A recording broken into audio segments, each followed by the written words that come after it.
the public as teachers from Matero Girls Secondary School in Lusaka District and Kafue Boys Secondary School in Kafue District. Madam Speaker, Madam First Deputy Speaker, on behalf of the National Assembly, warmly welcomed the guests to the National Assembly. And in the second announcement, Madam First Deputy Speaker informed the House that in accordance with the provision of Standing Order number 165, that informed the House that in accordance with the provision of Standing Order number 165, that Mr. Davis Chisopa MP had been appointed to the Committee on Energy, Water Development and Tourism to replace Ambassador Robert Kalimi MP. And in the last announcement, Madam First Deputy Speaker informed the House that the Commonwealth Parliamentary Association had awarded the Speaker of the National Assembly of Zambia, Right Honorable Nelly B.K. Muti, MP Fabra, the Commonwealth Parliamentarian of the Year 2023. Madam First Deputy Speaker stated that the Honorable Madam Speaker emerged winner of the award following a 4-stage nomination and selection process involving 8 other strong nominees from across the Commonwealth.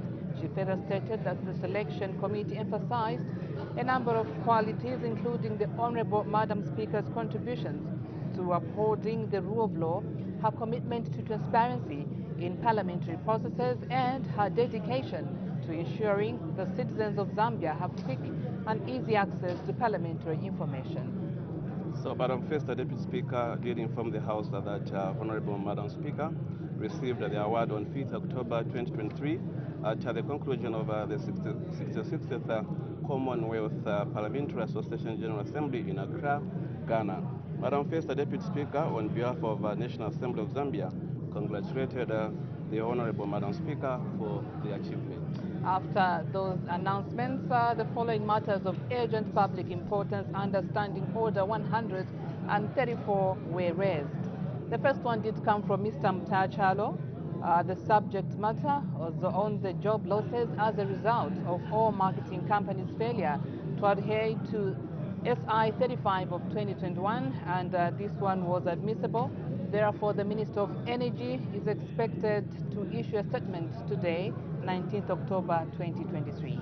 And the second one came from Mr. Emmanuel Jebanda, Petauke Member of Parliament, and the subject matter was on the lack of food in Petauke Central Parliamentary Constituency, so this one was not admitted.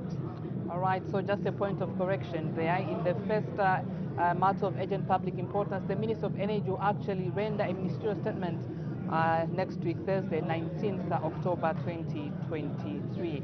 And the last matter of urgent public importance yesterday did come from Mr. Kapyanga, and on the subject matter that more than 5 people allegedly have been killed by elephants in Nawalia Chiefdom in Pika district, and this one was admissible.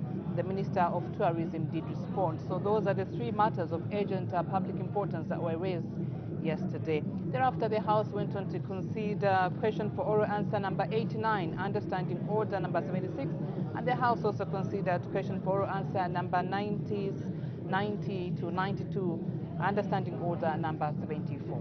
Yes, indeed. So, Mr. Levan Chiwombwe, Bahata, Member of Parliament, did seek leave of the House to defer the consideration over the motion titled Formulate a Policy to Regulate the Operation of a Dump Site.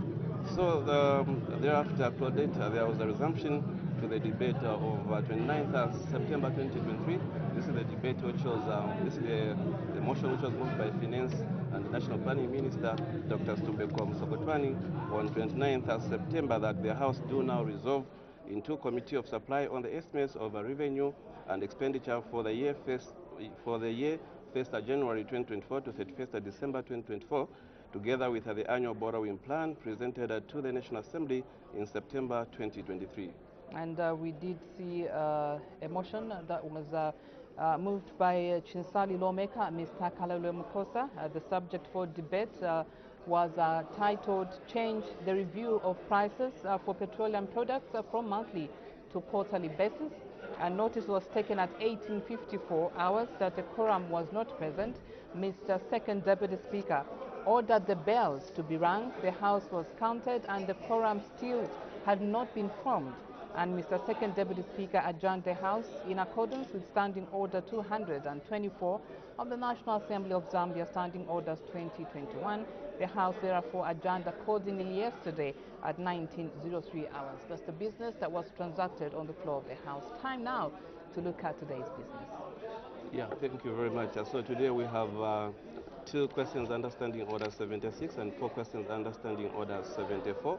So the first question is coming from Mr. Mwemba Malambo, who is a Magoe Member of Parliament. He wants to find out from the Vice President what urgent measures the government is taking to prevent the recurring of floods in Itebe Ward in Magoe Parliamentary Constituency during the rain season. Mr. Imano Banda of Petauke Central Constituency, who asked the Minister of Water Development and Sanitation whether the government is aware that there is a critical shortage of water in the following wards in Petauke Central Parliamentary Constituency, that's Nyika, Musumbazi, Minga and Chimanyama, and if so, what urgent measures are being taken to restore normal water supply and avert an outbreak of waterborne diseases in the affected areas. And then thereafter, they also consider question for oral answer under Standing Order 74. And question 95 is coming from Mr. Sipo Hilazo, Chilanga Constituency Member of Parliament. He is directed this question to the Minister of Tourism in 6 parts. He wants to find out in A, whether the government has any plans to rehabilitate Munda Wanga Environmental Park in Chilanga District. In B, if so, when the project will commence. In C, what the size of the park is. And D, who the owner of the land on which the park is located. E, whether the government has received any public-private partnership proposals for the management of the park, and F, if so, what the government's position on the matter is. Mr. Kapyanga of Mpika constituency, who asked the Minister of Infrastructure, Housing and Urban Development when the construction of the Mpika-Nawalia Road in Mpika district will be completed and what the cause of the delay in completing the project is. So question 97 is coming from Ms. Crisosta Halwindi, Kawe Central Member of Parliament. She has directed a question to the Minister of Infrastructure, Housing and Urban Development. She wants to find out in 5 parts. A, why the construction of the Drug Enforcement Commission offices in Kawe District has stalled. B, when the project will resume. C, what the total cost of the project is. And D, how much money was paid to the contractor as of June 2023. And E, what the time frame for the completion of the project is.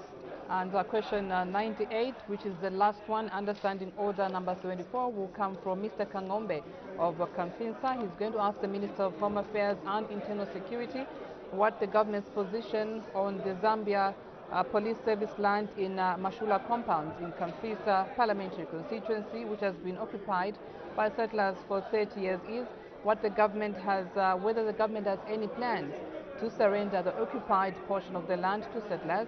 If so, when the plans will be implemented, and lastly, if there are no such plans, why? So those are the 4 questions under Standing Order number 74 that will be considered on the floor of the House. Yes, indeed. So thereafter, there will be a resumption of debate to the motion of supply, which was voted by Finance and National Planning Minister, Dr. Stubekom Sokotwan, on 29th of September 2023, that the House do now resolve into Committee of Supply on the estimates of revenue and expenditure for the year 1st January 2024 to 31st December 2024, together with the annual borrowing plan presented to the National Assembly in September 2023. And members of Parliament are actually debating this particular speech that was delivered by the Minister of Finance, looking at the 2024 national budget. And so you can always tune in to Parliament Television anytime after 9:30, because we have a live committee sitting.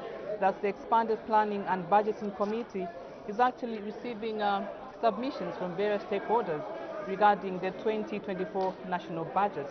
And so you can always tune in to Parliament Television anytime after 9:30 from Monday up to about Thursday. So that's it. That's the business that is expected to be considered on the floor of the House. Just about now, we await for the Speaker's procession to make its way into the chamber. Remember, we have 2 questions for oral answer under Standing Order number 76.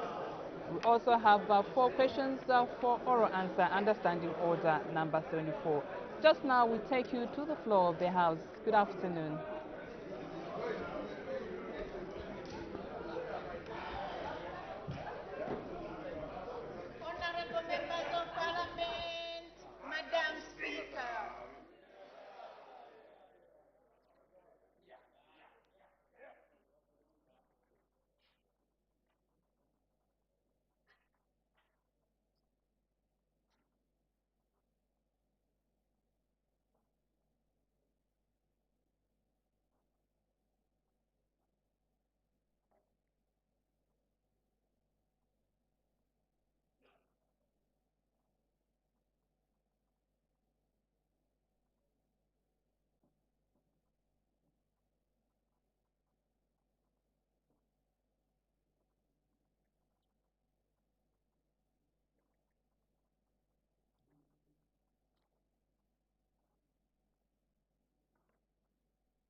Prayer.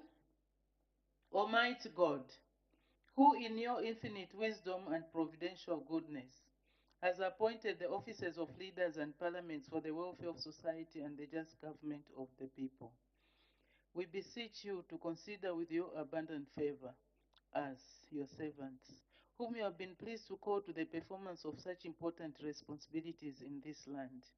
Let your blessing descend upon us here in Parliament assembled, and grant that we may, as in your presence, treat and consider all matters that shall come under our deliberation in so just and faithful a manner as to promote your honor and glory, and to advance the peace, prosperity, and welfare of our country and of those whose interests you have committed to our charge.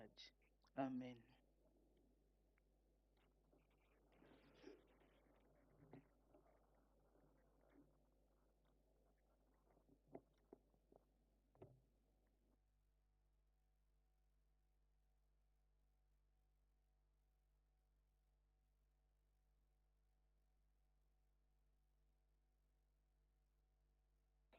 We can start our business. I notice there are 3 indications for matters of urgent public importance. There is, I said 3. There is Pambashe, Nyimba, and Kafulafuta. In that order, we start with the Pambashe. Thank you, Madam Speaker. Madam Speaker, my matter is directed to Minister of the Foreign Affairs and International Cooperation. Madam Speaker, this is to do with the war in Israel and Palestine and the occupied space. Madam Speaker, we have Zambians who are studying in Israel. Parents across Zambia, including my constituents, have been calling. They don't know the status and the safety of their children that are studying in Israel. And Zambia has an embassy in Tel Aviv, where we have the members of staff who are serving this country. And the Minister for the Foreign Affairs and International Cooperation, he is quiet, Madam Speaker, without addressing the Zambian people through this August House, assuring them about the safety of the Zambians that are serving in that region. Madam Speaker, I seek your serious guidance. Thank you very much. I recall that when we had a situation in Ukraine and Russia, the war there, the Honorable Minister of Foreign Affairs was requested again to render a ministerial statement following a matter of urgent public importance that was raised. So in the like manner, the Honorable Minister of Foreign Affairs is requested to render a ministerial statement next week on Wednesday, just to to update the House and through this House, the members of the public on the situation in Israel and that region following the war that has just started there. Thank you very much. The Honorable Member for Nyimba. Thank you, Madam Speaker. Madam Speaker, sorry, yesterday I didn't have time to congratulate you for your victory. Above all, you are wearing a very beautiful dress. So, Madam Speaker,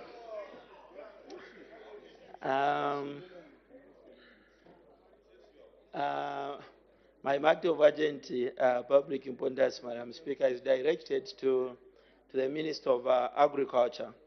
Madam Speaker, you may agree with me that today, as of today, people have started. Order, honorable members, let's pay attention. Let's not interject. We can allow the honorable member for Nyimba to raise his matter of urgent public importance. Thank you very much for those remarks. I don't know what attire that was. Maybe I should wear it more often. Thank you. Madam Speaker, my question goes to the Minister of Agriculture. I think you may agree with me that the fertilizer which we have supplied the country to different parts of this country, it's not enough for our farmers, all of them to benefit. The government in a lot of forums, Madam Speaker, they've come up with the new setup which they are saying comprehensive agriculture transformation support program. Madam Speaker, a good number of your parliamentarians here, when you ask them about this program, they don't even know how to answer their people in their constituencies.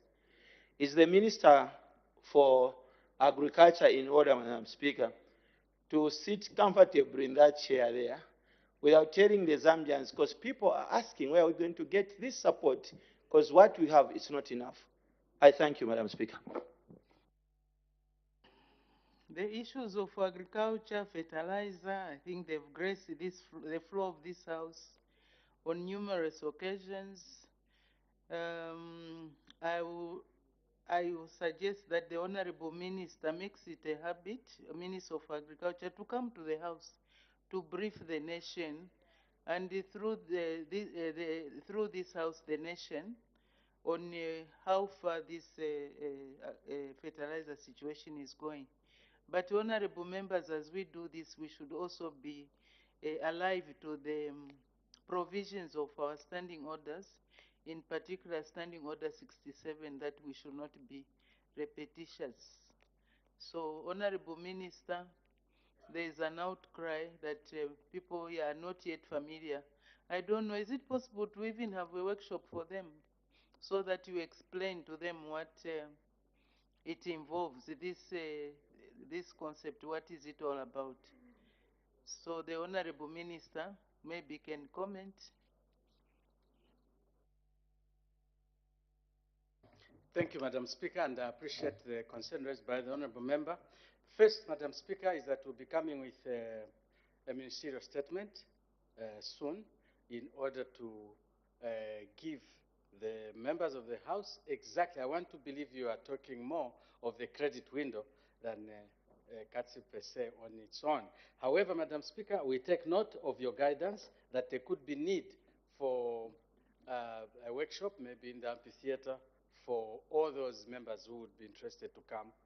I'll make arrangements with your office through the clerk, Madam Speaker, that indeed we educate each other on this issue. I thank you. Thank you very much, and it will be on a voluntary basis. I'm sure. Anyway, the clerk's office will look at that. Wednesday, I understand, is a public holiday, so the Minister of Foreign Affairs will instead come to the House on Thursday to deliver that ministerial statement. The Honorable Member for Kafulafuta. Madam Speaker, I wish to thank you for this opportunity. And I also wish to congratulate you on your latest award. My matter of public importance was going to be directed to the Minister of Transport and all logistics. In this case, I don't know how you guide, Madam Speaker, whether I should go ahead and raise my matter or wait for him.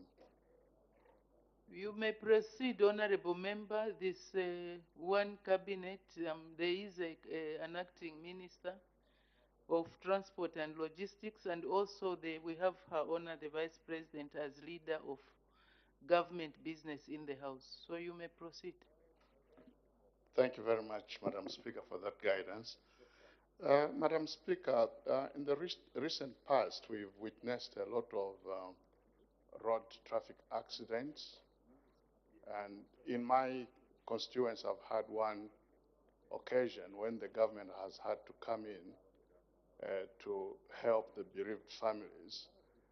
And this seemed to be now a normal thing in Zambia, to have so many times when we have road accidents. And in my observations, I note that the road routes seem to have collapsed in this country.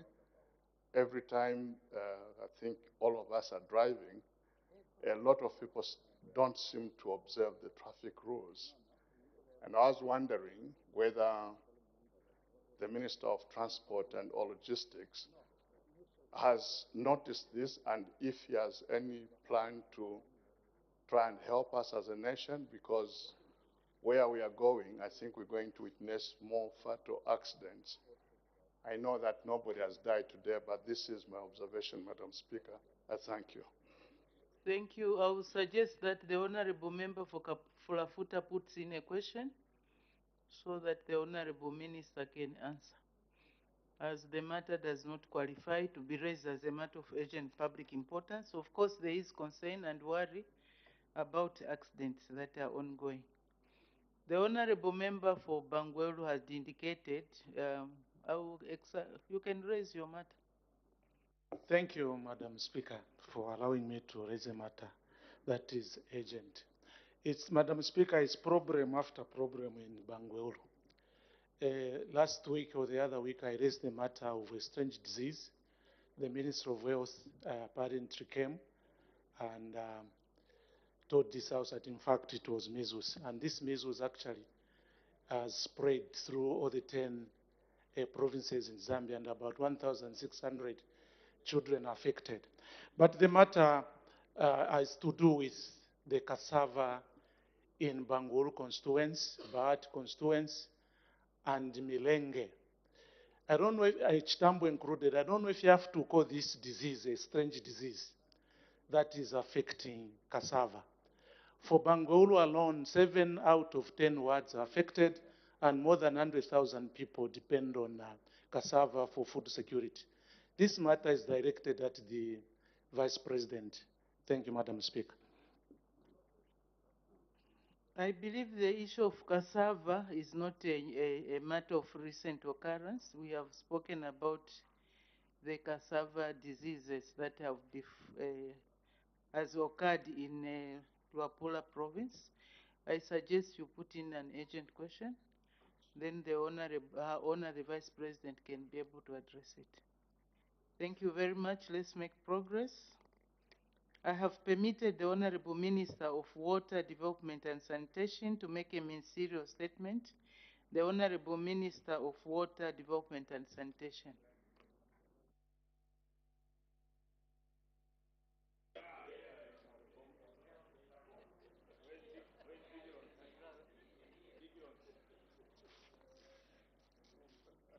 Thank you, Madam Speaker, for giving me this opportunity to brief the House, and through this House, the nation at large, on the progress made on the repair works on the Yolanda 1 pipeline. Madam Speaker, the House will recall that on 12th September 2023, I informed the nation through this House on a matter of urgent public importance. This was with regard to the shutdown of Iolanda 1 treatment plant in Kafue in order to facilitate the repair works on the main transmission pipeline to Lusaka for a period not exceeding 2 months. Through this statement, Madam Speaker, I wish to update the House and the nation at large on the progress made so far. Madam Speaker, I'm glad to report that immediately after the announcement I made on the floor of the House, on 12th September 2023, our Lusaka-based members of parliament were taken to the site in the company of various media personnel to physically show them what we had reported on the floor of the House. In addition, Lusaka-based honorable councillors were also taken to the site, and the Lusaka Water and Sanitation Company further engaged the media through a press briefing on the issue before shutting down the pipeline on Monday, 18th September 2023. Thereafter, Madam Speaker, a team of engineers from Lusaka Water and Sanitation Company went on to start the repair works and worked 16 hours daily and managed to conclude the repair works on 29th September 2023. Madam Speaker, prior to the completion of the said works, on 27th September, I personally undertook an inspection on the said repair works in the company of members of the press. All this, Madam Speaker, was being done to keep our people in Lusaka and the nation at large informed about the progress on the repairs. Madam Speaker, I'm therefore delighted to once again address this House on this matter, but this time around to inform the nation through this House that the repair works were concluded on 29th September 2023 and that the works were undertaken within 11 days against the initial planned period of 20 days. I wish to state, Madam Speaker, that the completed works, besides replacing the leaking pipe bend, included the casting of concrete support block, which has been allowed to cure for 21 days to attain adequate strength to support the pipe.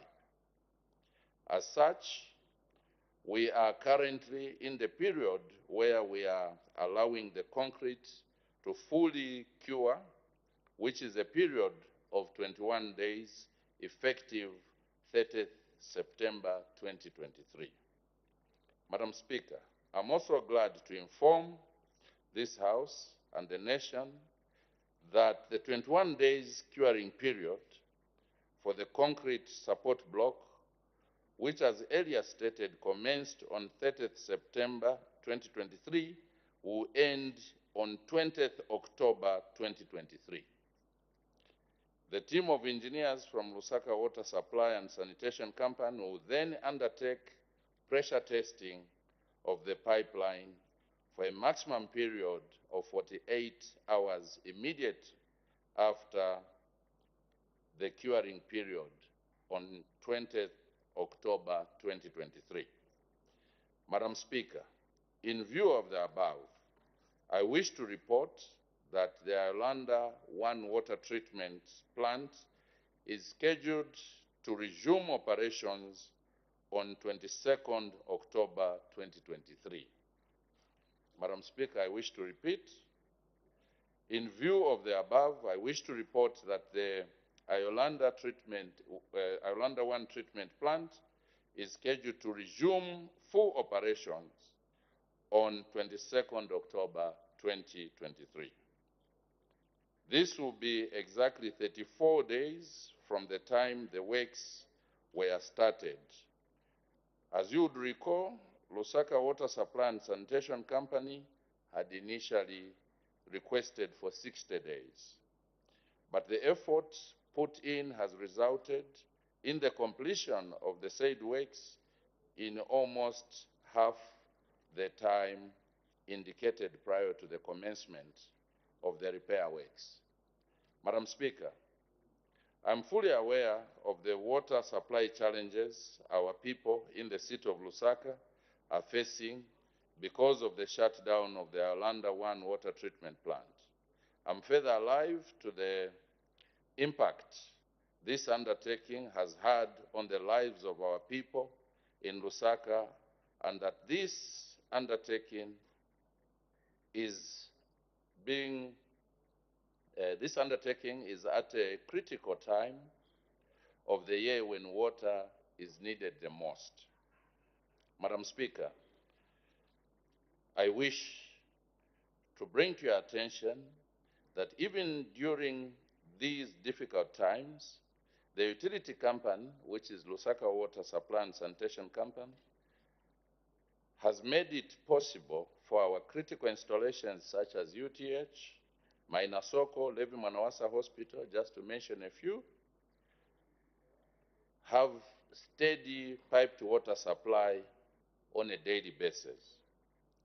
Furthermore, the utility company has been deploying water bowsers to communities that have been severely affected to mitigate the impact. Madam Speaker, I wish to end my statement by assuring the people of our city of Lusaka that once the water treatment plant becomes operational, the challenges being faced will be minimized. Allow me further, Madam Speaker, to place my sincere apologies to the affected people in the city of Lusaka for the inconvenience the shutdown may have caused to them. However, it is worth noting that the repair works were extremely necessary to avert the daily loss of about 20 million liters of treated water. Madam Speaker, I thank you. Thank you very much. Honorable members are now free to ask questions on points of clarification on the ministerial statement given by the Honorable Minister of Water Development and Sanitation. The Honorable Member for Dodumwezi. Madam Speaker, thank you very much for giving me this opportunity to ask a question to the Minister based on his statement. Honorable Minister, I'm compelled to ask this question. I wanted to know, in your own opinion, do you think the previous government invested enough in water sector? I'm asking this question. Order, honorable members. Let's just ask a question without going back to the historical.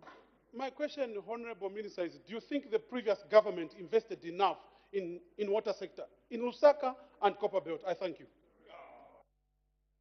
The Honorable Minister of Water Development and Sanitation. Madam Speaker, thank you very much, and I also want to thank my brother, Honorable Singombe, the MP for Dudumwezi, for that question. Madam Speaker, I wish to just add a few more information in response to that question. You may wish to appreciate that currently, Madam Speaker, the demand for water, the daily demand for water in Lusaka is sitting at 480 million liters per day. Unfortunately, we only have the supply capacity of 306 million liters per day. And you may wish to know that one of the pipelines, the one we are working on, has a capacity of 85 million liters, if you like, 85,000 cubic meters. And this was constructed in 1970, whereas the recently constructed pipeline, Iolanda 2, only has the capacity of 70 million liters. What this means clearly is that those who built the treatment plant and the pipeline in 1970, soon after the independence of this country, built a pipeline with a bigger capacity at 85 million liters. So many years later, so much money was borrowed and only built a project whose design capacity is only at 50 million liters per day, but is pushing 70 million liters. So, to answer this, Madam Speaker, as you can see from the calculations, if you pick the two pipelines giving us 85 million liters per day and the other one which is giving us 70 million liters per day, then the boreholes which are supplying various parts of Lusaka, giving us 151 million liters per day.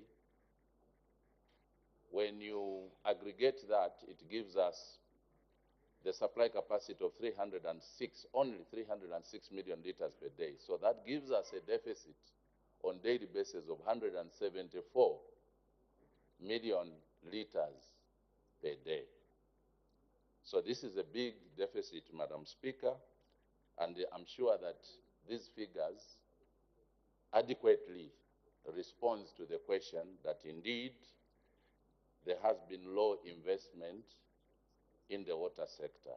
So I think there hasn't been, the past few years, 10 years if you like, there hasn't been so much investment. Maybe there was more dancing than investment in the water sector. Thank you, Madam Speaker.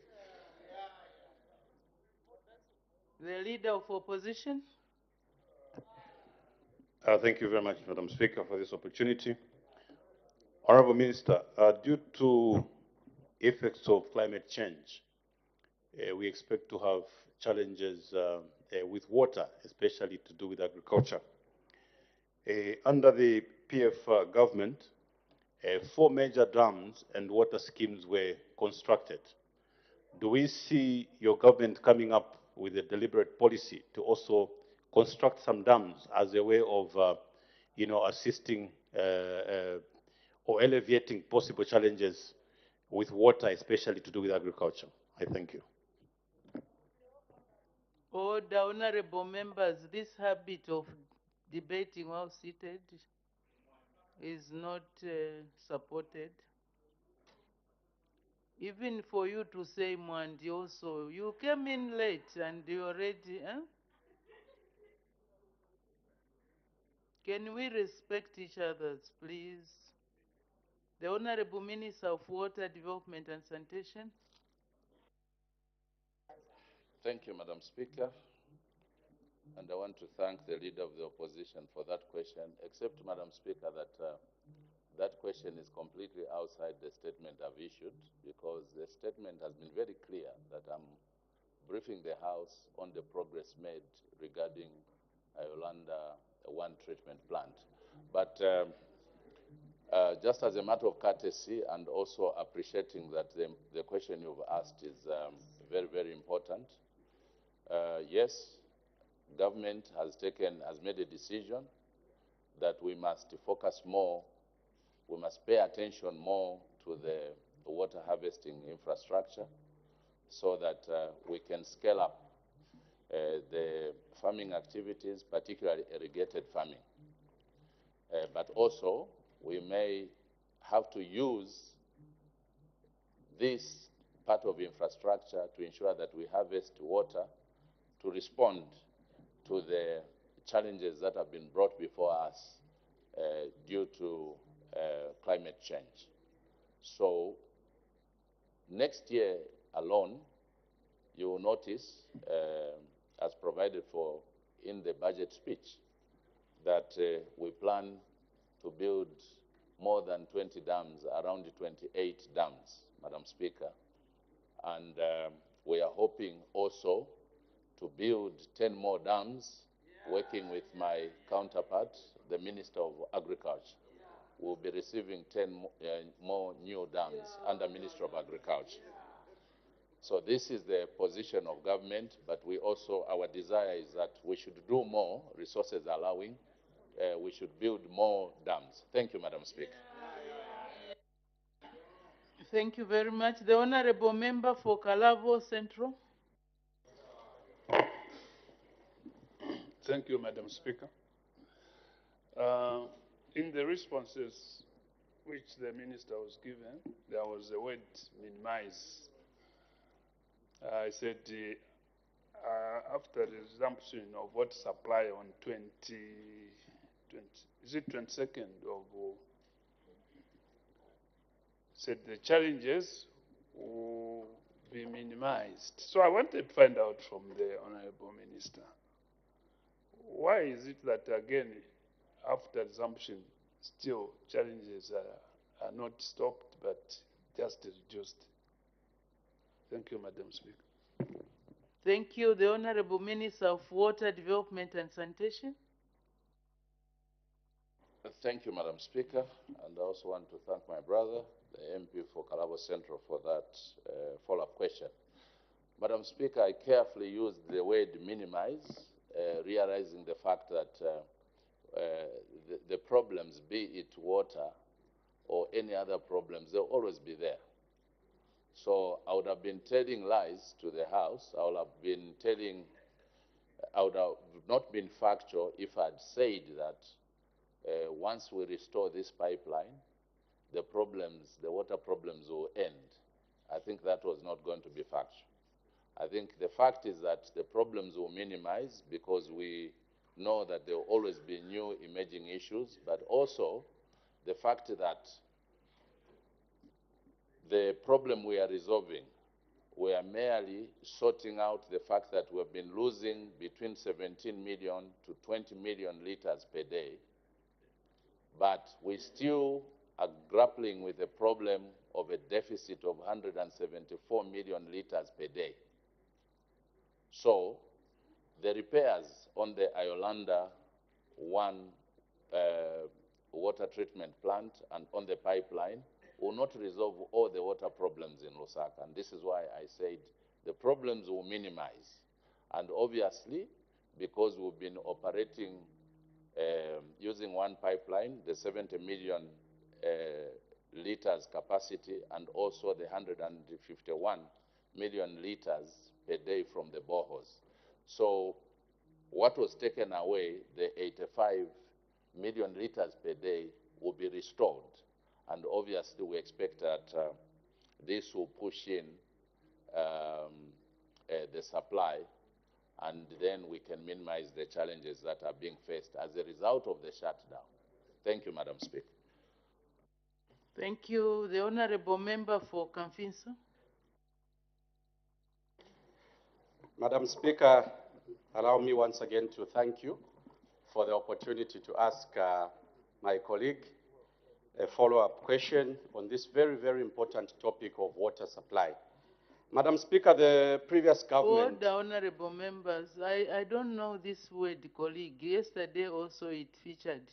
Is the honorable minister? Don't call him a colleague. We will call him a colleague outside when we are not in the house. Let's address him as the honorable Minister of Water Development and Sanitation. It's a formal, we are doing something formal here. Madam Speaker, your guidance is well noted and appreciated, and for future reference, I will refer to any member of parliament and minister in particular as honorable minister for that particular portfolio. Madam Speaker, my follow-up question. Minister, you are aware that in your ministry there are records that are showing that the previous government engaged the Africa Development Bank for support towards the water sector, the Dutch bank, which is the KfW, the German bank, sorry, for financial support. You are also aware that the Chinese government helped us on quite a number of water projects, but obviously the population has been increasing. Are you considering, Minister in charge of water, undertaking a trip to the People's Republic of China, specifically to seek for financial support towards the water sector? I thank you, Madam Speaker. Thank you. The ministerial statement, honorable members, which the minister gave this afternoon, was to update the House, and through this House, the members of the public, on the status of the repair works that were being undertaken. So the issue of the trip to China, maybe you can put in a question which he can be able to address. So we can make progress. We go to the honorable member for Pemba. Thank you so much, Madam Speaker, and congratulations. Honorable Minister, you indicated that we were losing 20 million liters per day. What could be the estimated cost lost from the time this facility developed a fault? Thank you, Madam Speaker. The Honorable Minister of Water Development and Sanitation. Thank you, Madam Speaker. And again, I want to thank my brother, the MP for Pemba, for that very good question. Madam Speaker, this leakage has been there for years. And obviously, the amount of water which we were losing, and I want to emphasize here, this is treated water, Madam Speaker, which is treated at a huge cost, but which is also pumped at a huge cost. So considering the long period this leakage has been in existence, we've obviously, through Lusaka Water, lost colossal sums of money. Unfortunately, Madam Speaker, I don't have the figures, the exact figures, but suffice to say that a lot of money was being lost there, because remember that I did indicate, I think when I was answering the questions, the first time I spoke around this issue, that the first time I'd gone to inspect about 4 or 5 months ago, the leakage was to the extent that we were losing 10 million liters per day. At a time that we made a decision, and about 3-4 months later, to close and begin the works, the leak had worsened, and we were losing between 17 million to 20 million liters per day. So obviously, when you look at that, and also the period at which we have been losing this water, it's been a huge, huge loss. Thank you, Madam Speaker. Thank you. Let's hear from the people that are affected most. The Honorable Member for Mandevu. Madam Speaker, I thank you for the opportunity to ask the Minister of Water and Sanitation a question. Minister, I first of all must commend the team that is working on the rehabilitation works. Although the people of Mandevu are crying, and I want to take this opportunity to register that while you are rationing the water, the Ministry of Energy through ZESCO are load shedding us in Kabanana every day. Instead of us at least getting water through the private boreholes, we have load shedding every day, 07 hours, Honorable Minister. So this must come to an end, because our people may start getting sick. Minister, my question is, now that the works at the Ayolanda 2 are done, are we going to see the same team of engineers come to do the repair works of the leaking sewer in Marapoti compound of Mandevu?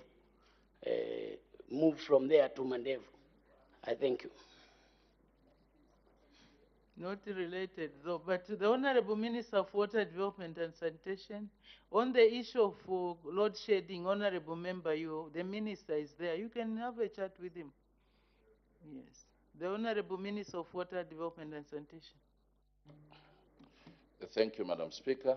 And I also want to thank my brother, the MP for Mandevu constituency, not only for the follow-up question, but also for the fact that, Madam Speaker, is one of the members of Parliament who spared time to come with us, to go with us to Kafue, to go and appreciate the magnitude of the problem we had at hand. And thank you very much, my dear brother.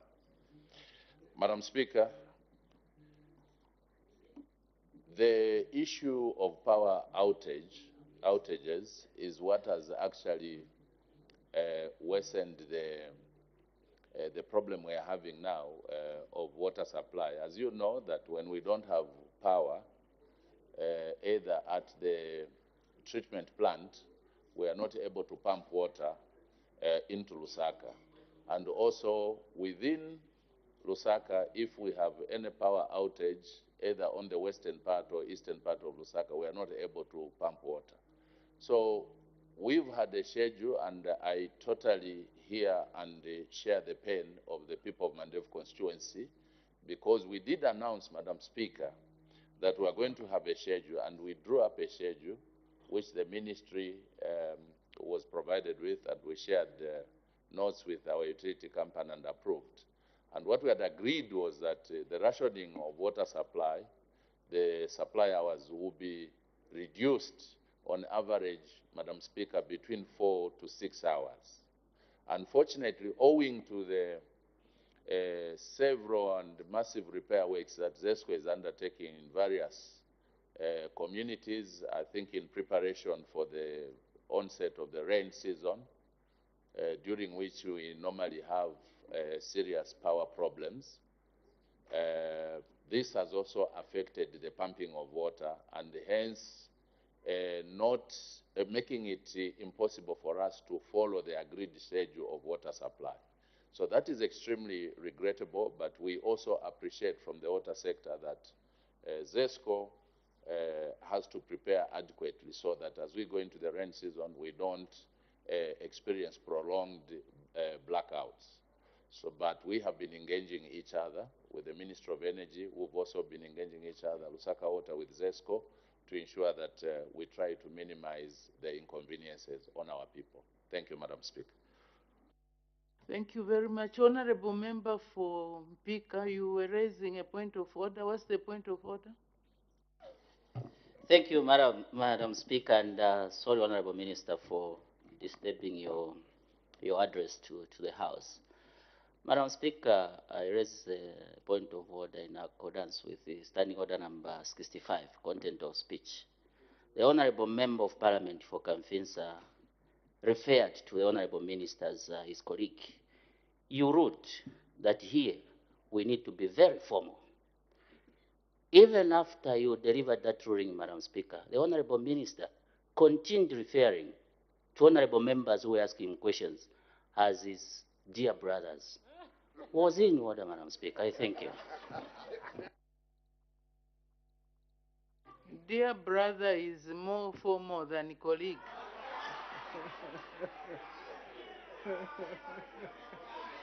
But honorable members, as we address each other, let's try to be as formal as actually to be formal. Because this idea of calling each other brother, colleague, sister, comrade, all those are not allowed.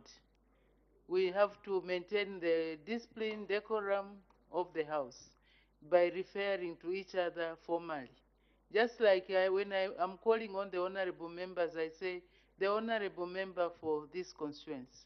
Honorable member, may you take your seat. Honorable, may you. So in the like manner, we should do the same.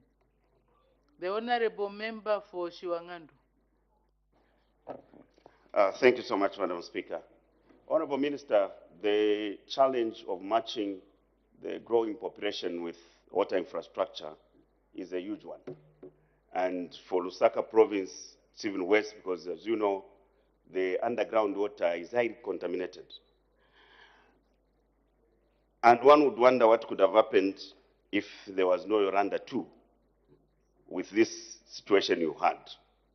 My question to you is, if indeed investing in Kafue water bulk, Kafulafuta water bulk, Nakonde, Chinsali is, in your view, not enough investment, how much investment do we see you putting in the water sector in these 2 years remaining of you being at the water ministry?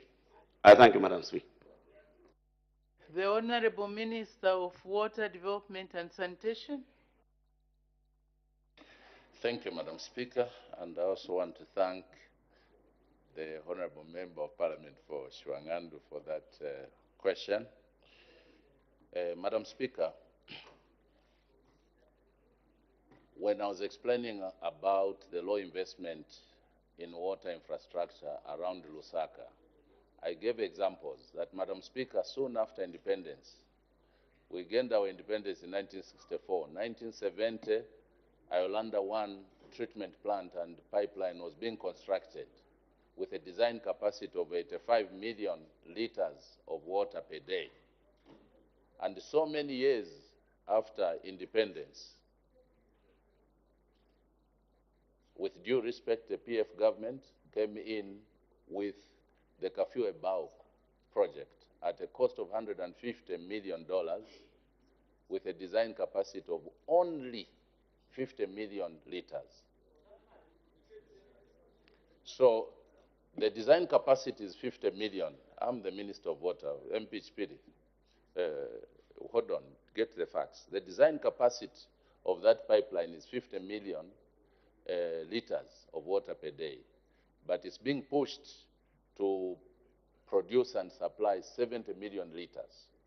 I was very emphatic when I was explaining this. And please don't debate while he's seated. So, Madam Speaker, when you compare the two, that 4 years after independence, the government that was there, the UNIP government, built a pipeline and a treatment plant of 85 million liter capacity.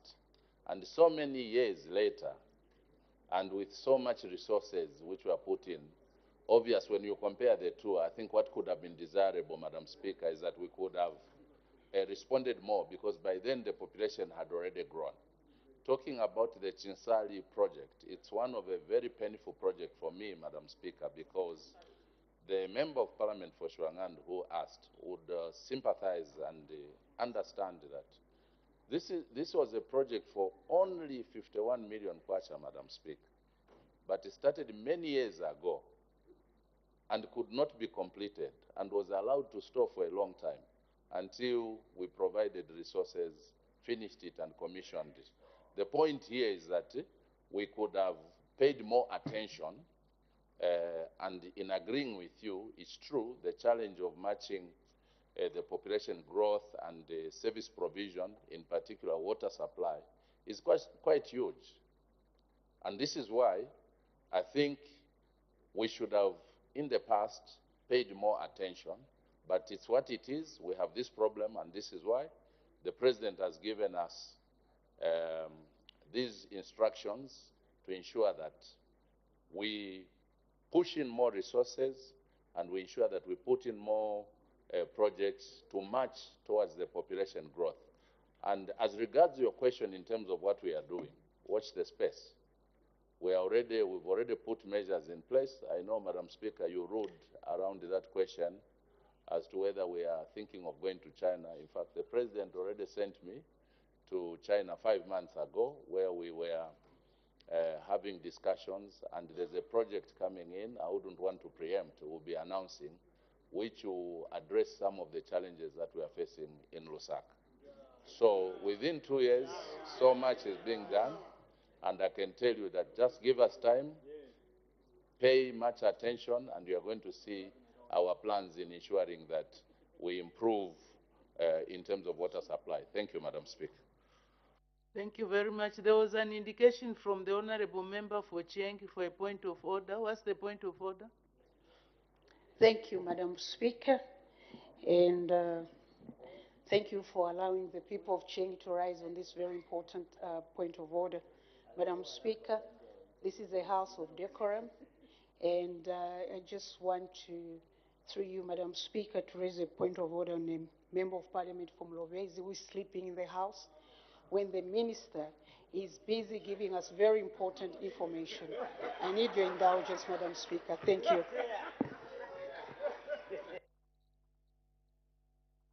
Order, order.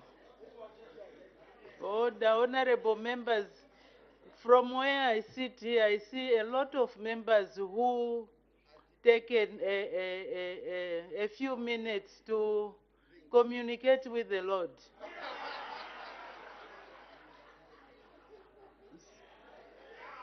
Yeah, so please, honorable members, let's remain alert, but let's not make that as a point of order. You can just nudge your colleague, send a note to say, please, honorable member, can you say amen quickly?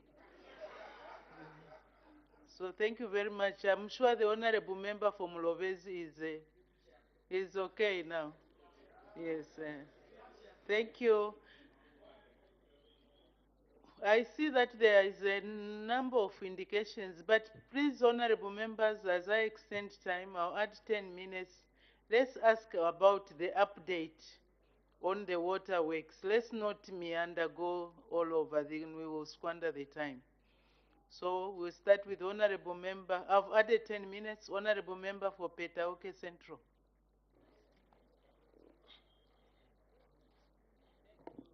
Thank you, Madam Speaker, for giving the good people of Petauke this opportunity to ask a follow-up question on the Minister of Water. Minister of Water, you know, water is life. And here in Lusaka, we only depend on piped water, not water from the well. Honorable member for Petauke, is that factual? Me, I depend on a borehole. A lot of people depend on boreholes, not on piped water. So please be factual and be straight to the point. Thank you, Madam Speaker. A lot of people depend on the piped water and borehole. Those who are doing fine, they depend on borehole. As you are aware that borehole, it's expensive to drill. And now, Honorable Minister of Water,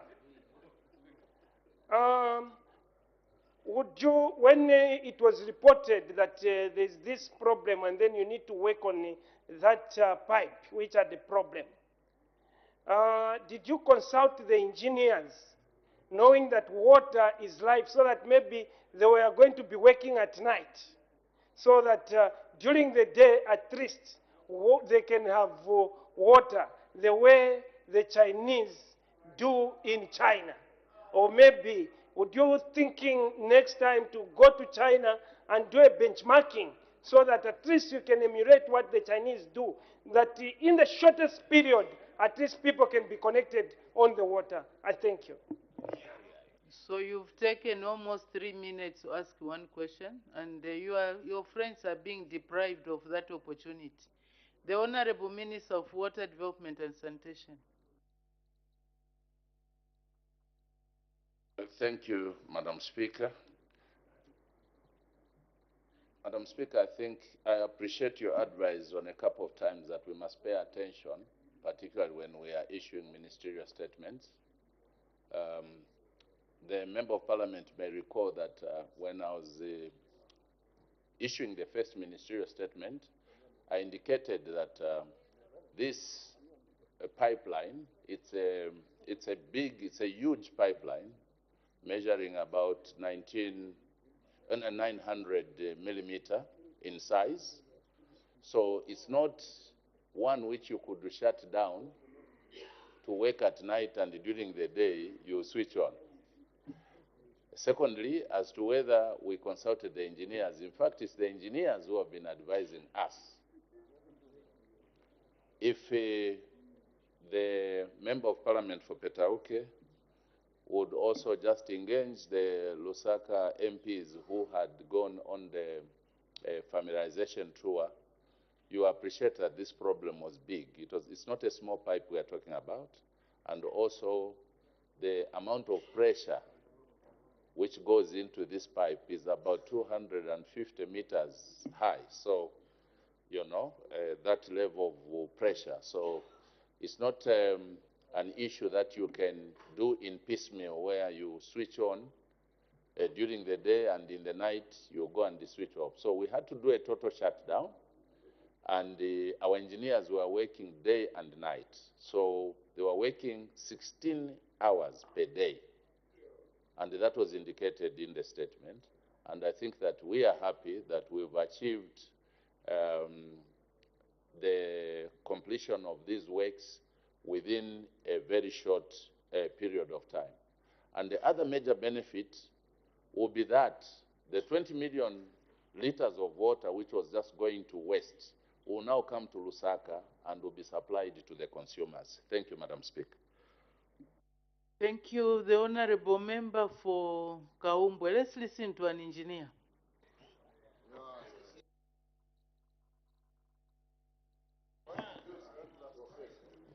Thank you so much, Madam Speaker.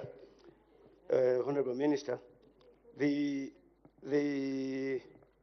remedial measures to repair the leakage has taken almost 20 days. The opportunity cost lost in terms of the cost of missing water for those days is very high. What I'm talking about is the diseases that have occurred, the treatment in hospitals due to lack of supply of water in these days that you have been working on the leakage. The option of repairing the leakage, is it an optimal solution other than creating a bypass? You could have created a bypass to the leakage point.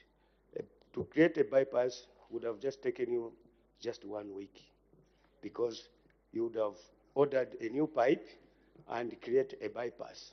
So my question is, do you think this solution was optimal as compared to the cost of life that was imparted on the people during the period of your work?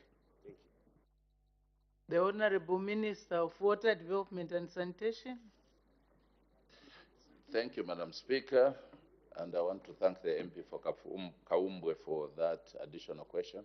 Madam Speaker, we were in a zero option situation, considering also the point where this pipeline is passing.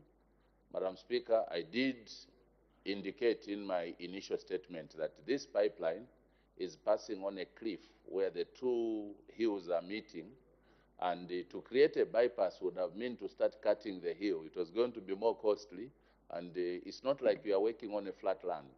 This is deep on a cliff, and again, over tea, you can refer to the members of parliament who visited the site. They will tell you the challenge that was at hand.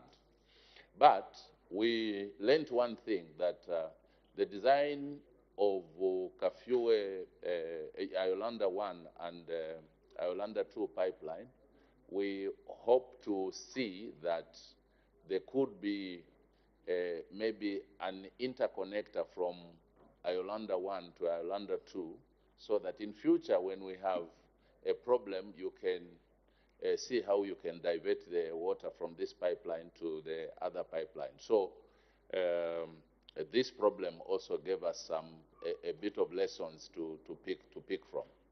But, Madam Speaker, what we did was the easiest solution, and why we had asked for 60 days was that we wanted the maximum period in case we had a worst case scenario. But we are happy that we have achieved it in less than the initially indicated period. Thank you, Madam Speaker. Thank you, the Honorable Member for Kasenengwa.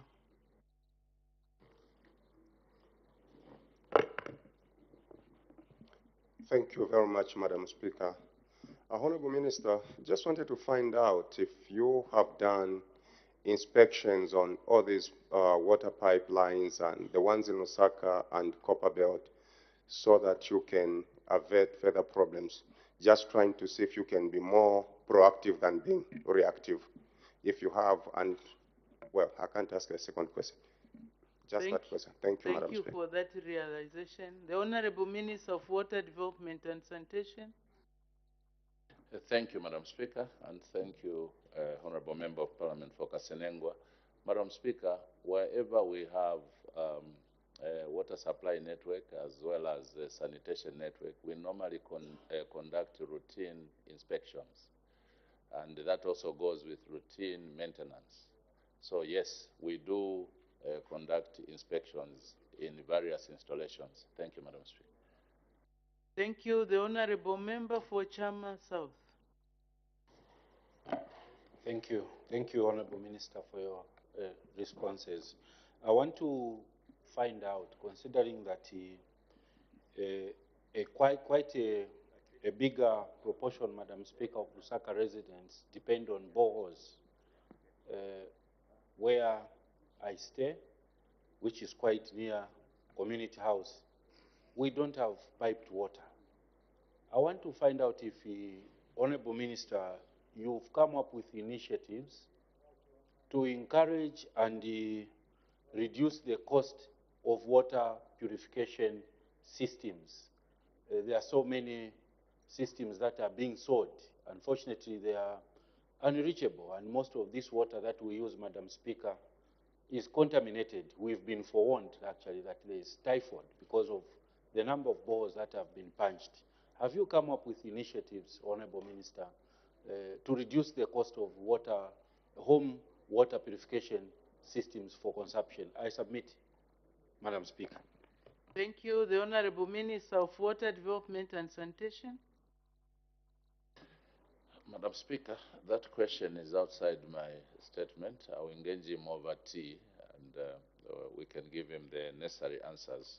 But just to say that, yes, government is concerned about that area, the Chalala area, because of the issue of not having piped water supply, and that has forced people to depend on boreholes, and most of them are sitting on very small pieces of land, as small as 600 square meters, and within there you have both sanitation facilities and the water source.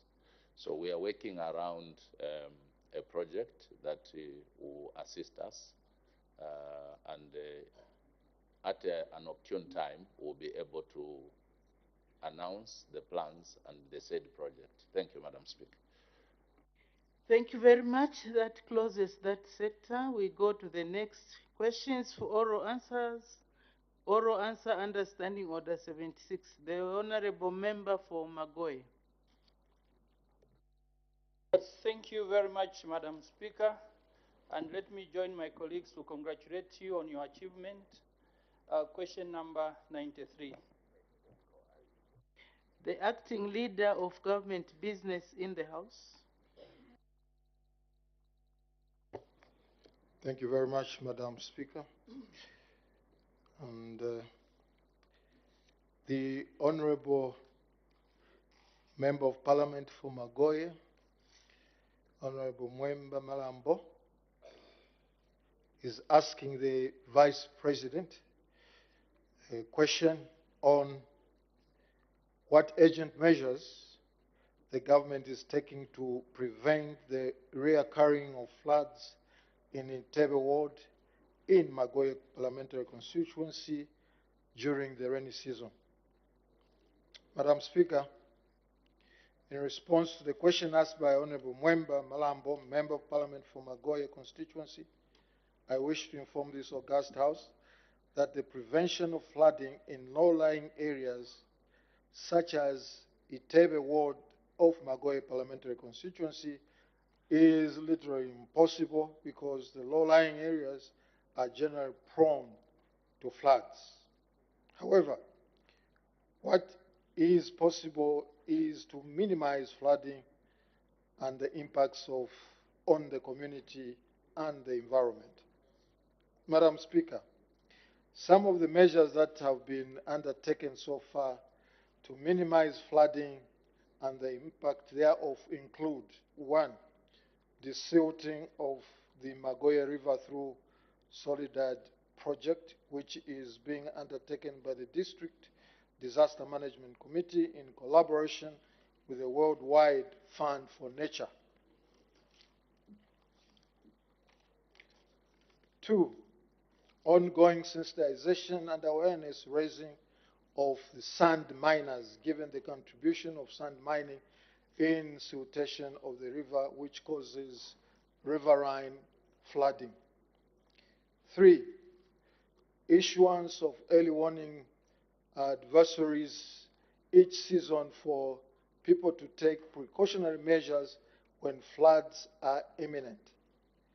Precautionary measures may include encouraging sensitizing people to relocate to upper lands and only return when the floods are over and done with. Madam Speaker, I thank you. Thank you. Supplementary questions. The Honorable Member for Magoe. Thank you very much, Madam Speaker.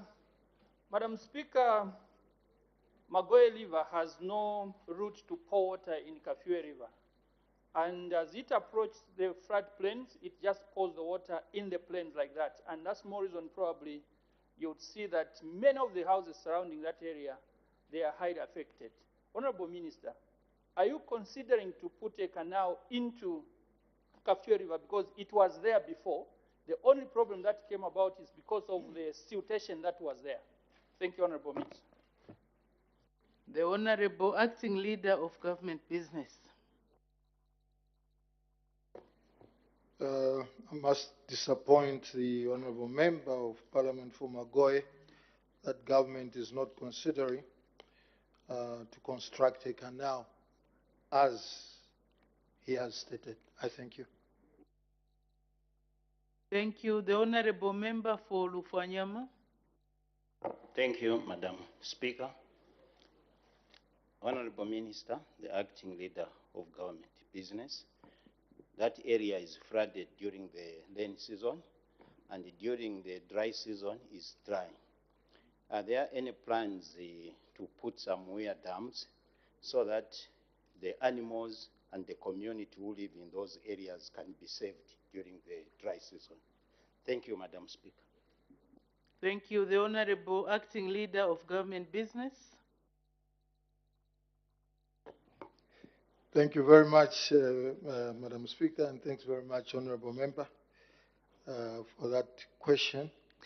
I think we, as government, we will need to go, as DMMU especially, to go down there and assess and see what else could be done in order to ameliorate the problems that you have mentioned, Honourable Member of Parliament. As at now, we take your counsel and we'll try and do whatever is possible to see if at all plans can be put in place to ensure that persons there, the community as well as animals, are able to access the water during the dry season. I thank you. Thank you. Since the government is talking about water harvesting, would it not be better to start with this area as a pilot plan? My suggestion. The Honorable Member for Magoe. Thank you very much, Madam Speaker, and for your intervention. I just want to find out from you, Honorable Minister, how soon do you think you would start sensitizing the people to stop sand mining? Because sand mining has broken the river banks, and that's more reason why you have a lot of sand going into the plains and hence cutting the water flow. Thank you. The Honorable Acting Leader of Government Business. Thank you very much, Madam Speaker, and thanks very much for that question. And your intervention, Madam Speaker, is definitely most welcome. How soon we are going to sensitize the people? We already started sensitizing. It's just a matter of intensifying and continuing with the sensitization, Madam Speaker. I thank you. Thank you. We can make progress. Next question, the Honorable Member for Petauke Central. Thank you, Madam Speaker, for giving the good people of Petauke this opportunity to ask the Minister of Water question number 94. Thank you. The Honorable Minister of Water Development and Sanitation. Thank you, Madam Speaker. Madam Speaker, the Member of Parliament for Petauke Central, Honorable Banda, is asking the Minister of Water Development and Sanitation a question which is in two parts. One, whether government is aware that there is a critical shortage of water in the following wards in Petauke Central Parliamentary Constituency. 1, Nyika; B, Msumbanzi; C, Minga; and D, Chilimanyama. 2, if so, what urgent measures are being taken to restore the water supply and avert an outbreak of waterborne diseases in the affected areas? Madam Speaker, in response to the question, I wish to inform the Member of Parliament and this House as follows.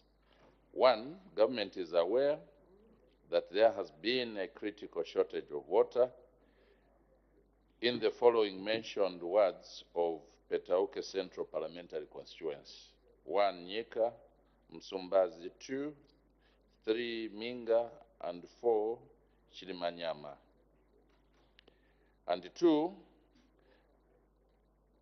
that the following are the urgent measures being undertaken to improve water supply and avert outbreak of waterborne diseases in the said wards. 1,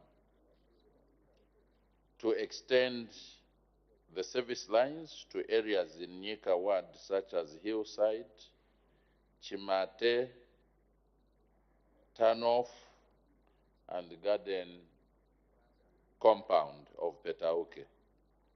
Number 2, to continue with regular maintenance and unblocking of pipes to ensure continuous water supply. Madam Speaker, government through my ministry in 2022 allocated 30 boreholes to be drilled in Petauke district based on priority areas identified by the local authority, of which the areas mentioned above benefited as follows. 1, in Nyika ward, there was 1 borehole allocated. 2, in Msumbazi ward, there were 2 boreholes allocated there. 3, in Minga ward, there were 2 boreholes. Whereas on number 4, Chilimanyama ward, there were 2 boreholes allocated there. Madam Speaker, the above project, once completed, will benefit about 21,250 people in the various communities. Further, Madam Speaker, in 2023, the ministry allocated 20 boreholes to be rehabilitated and constructed. Of that, 2 solar water schemes also to be allocated to critical areas of the district. Madam Speaker, I submit. Thank you. Supplementary questions. The Honorable Member for Petauke Central. Thank you, Madam Speaker. Madam Speaker, our standing orders always guide us to be factual when The honorable member for Petauke Central, ask your supplementary question. Don't start arguing and assessing what the honorable minister said. Just ask. If you are not clear, ask a supplementary question.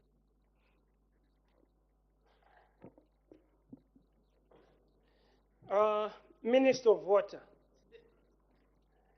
in those words you have mentioned,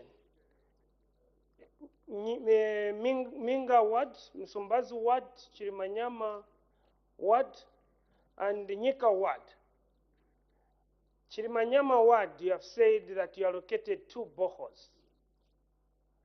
And those 2 boreholes in Chirimanyama ward, we have got 98 villages. And those 98 villages, they don't have water. Only 2 villages were allocated with water. That's why the good people of Petauke are asking you to say, what immediate measures are you going to do to these other villages since they don't have water? Only 2 boreholes, and under CDF 2022, we approved the 5 boreholes, which up to now, the executive, no one is there to implement.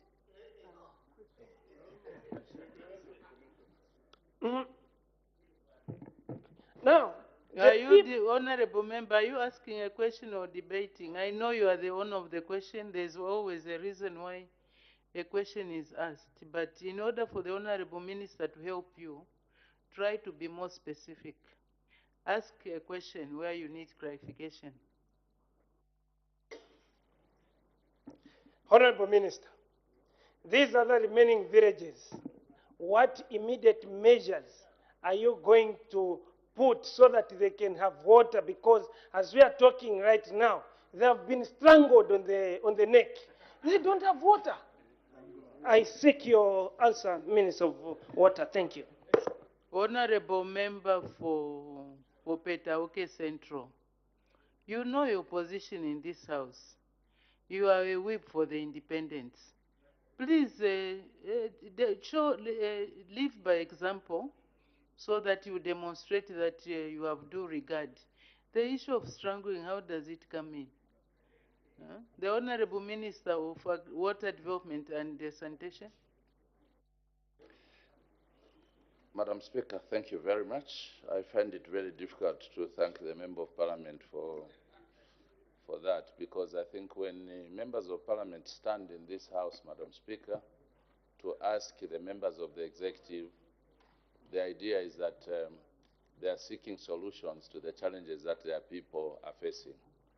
But if we're going to handle things the way the MP is coming up, I don't know. I find it very difficult that I should be standing here to be responding to questions which are supposed to be very serious but are being trivialized. I understand that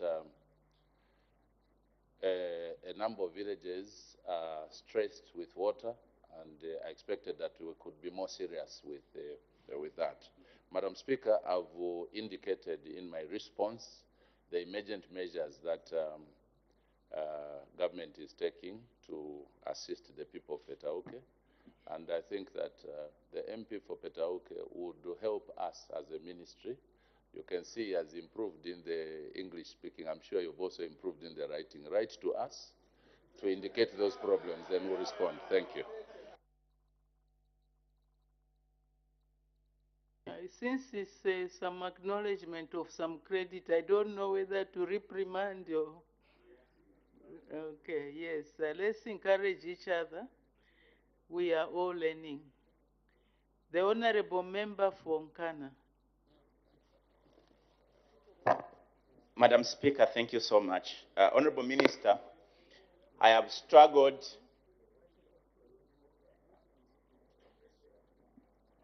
Honorable Minister of Water, I have struggled to understand the nature of this problem. The question says there's a critical shortage of water in the mentioned areas. Now, when we say critical shortage of areas, in my mind, I'm trying to understand if these communities are serviced by water supply lines, then there should be challenges of the water utility companies. But if these communities are serviced either by a river or boreholes or wells, then critical shortage could arise because of maybe those boreholes and rivers drying up. I want to understand, but from the response, Honorable Minister, you mention of what seems to suggest that there's a water system, a network in the areas mentioned. Have you done a comprehensive assessment of this situation in these mentioned areas to ascertain the interventions needed to address this matter fully and the cost to give you that satisfactory intervention? If we have done, then it will be a matter of where can we draw resources? Can CDF come in? Can central government come in? Can partners come in? Have you done that? What is the cost of that assessed intervention? Thank you, Madam Speaker. The Honorable Minister of Water Development and Sanitation. Thank you, Madam Speaker, and I want to thank the Member of Parliament for Nkana for that supplementary question. Madam Speaker, it's a mixture of challenges in terms of water supply. It's a mixture of supply systems. For example, the area I talked about, the turnoff, in that area there's a water system, supply system, under Eastern Water. But in the villages, which the Member of Parliament was talking about, in the other ones, those are typical,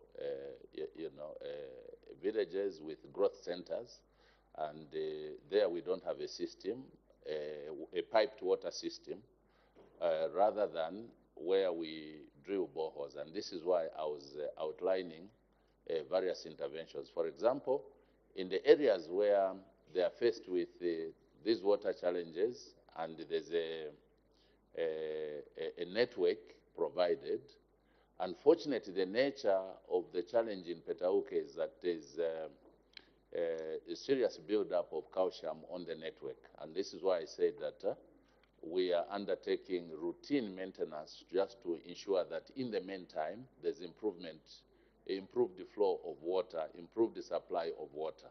Whereas in the villages where we don't have the network, this is where I mentioned that various boreholes were allocated to mitigate the challenge.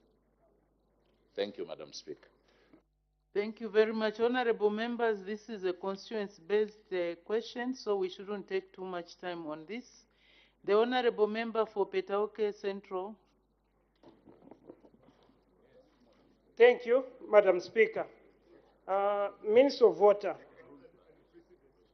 you have acknowledged that there is a very serious crisis of water in Petauke, and through this House, you have informed the people of Petauke to say last year you gave them 2 boreholes.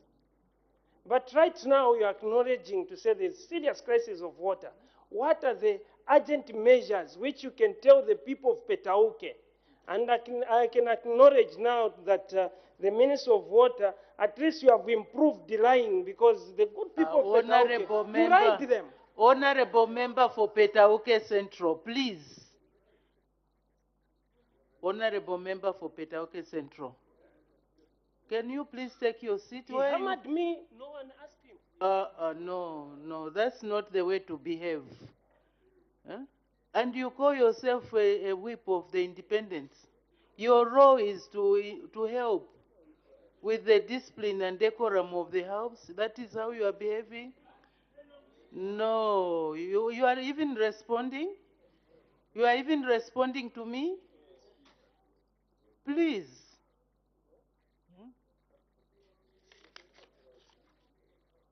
Question for oral answer, understanding order 74. The Honorable Member for Chilanga. Thank you, Madam Speaker. Question number 95. Honorable Member Fonkana, what's the point of order? Madam Speaker, my point of order is raised on the basis that I asked a question which I feel has not been answered. And why I asked that Honorable question? Member Fonkana, that cannot arise as a point of order. Please familiarize yourself with the standing orders. Can we make progress? The Honorable Minister of Tourism.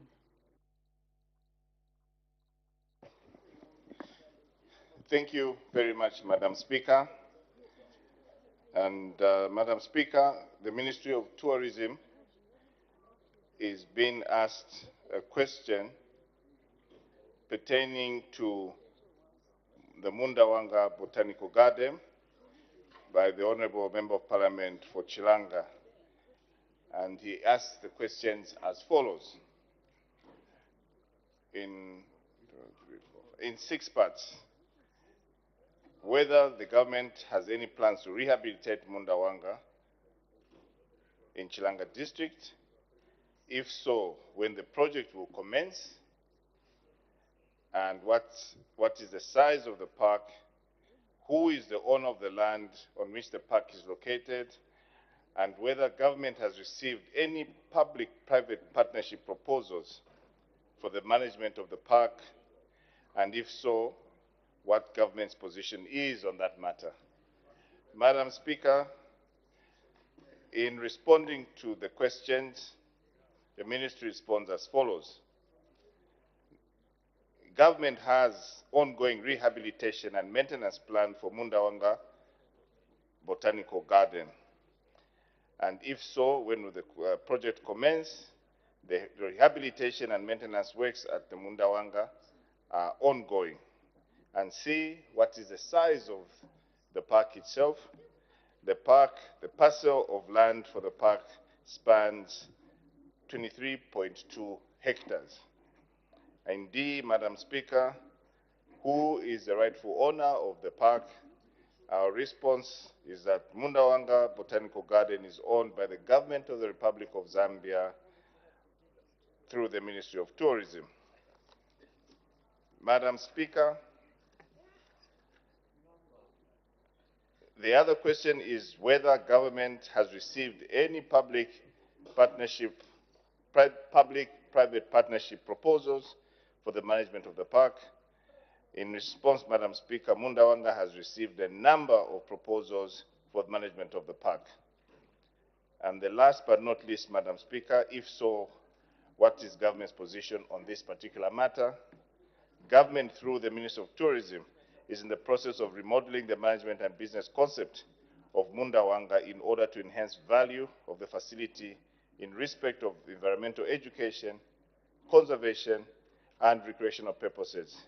In this regard, the ministry is open to partnering with interested parties to rehabilitate the Munda Wanga Zoological Park and Botanical Garden. Madam Speaker, I submit. Thank you. Supplementary questions. The Honorable Member for Chilanga. Thank you, Madam Speaker. Madam Speaker, Honorable Minister, if you go to Munda Wanga on a weekend, you see how packed that place gets.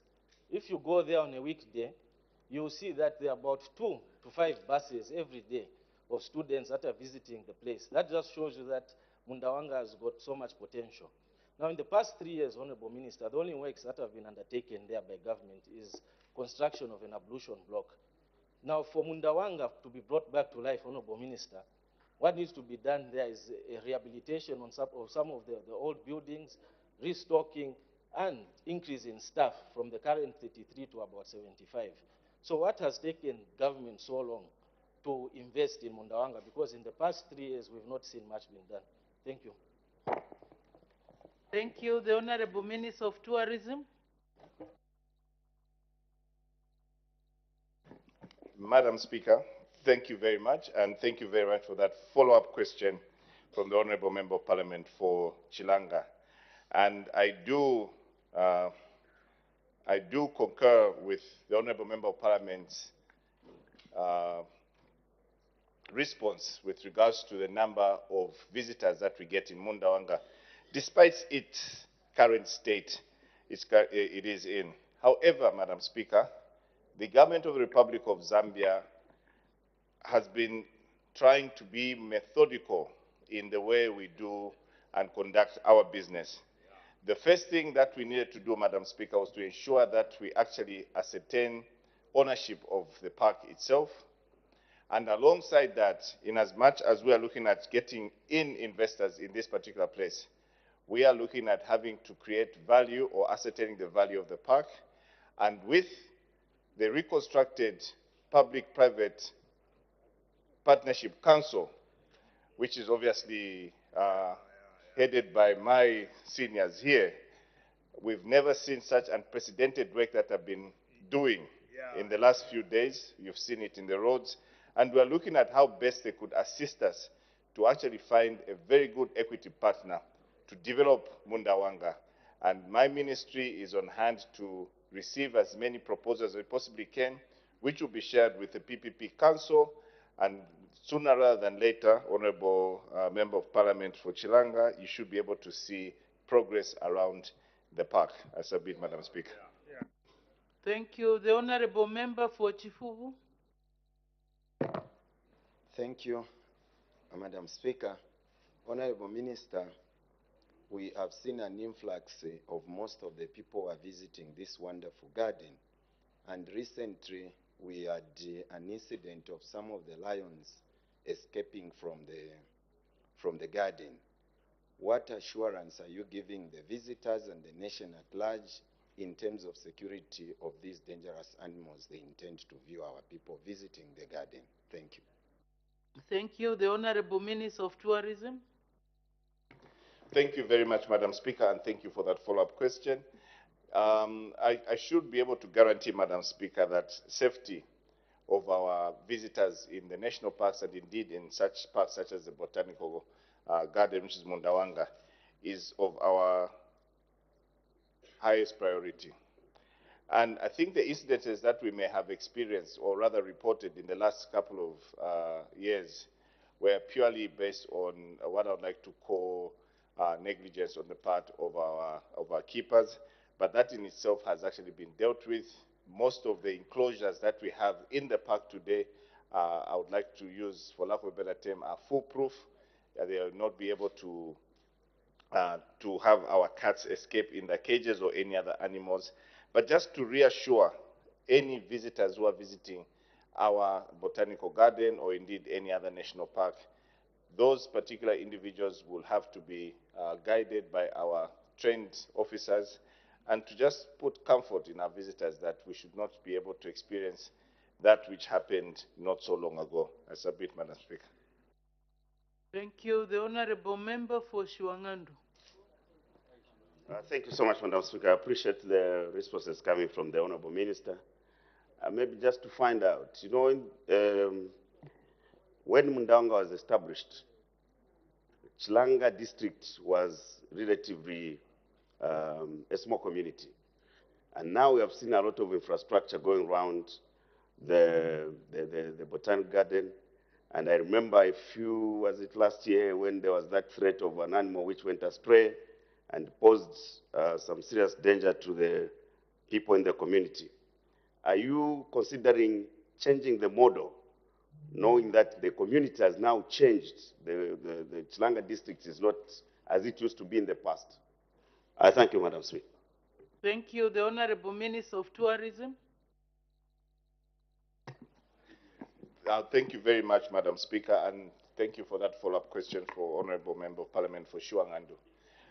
Rightly observed, the number of households, the population around Chilanga has increased.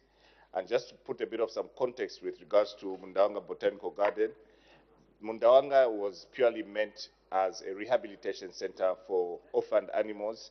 It could be elephants, cats, and whichever you want to call them. But eventually we realized that the place itself has started to shrink. And that's the reason why you notice that our next orphanage that we had, managed by my department, was moved to Lilai.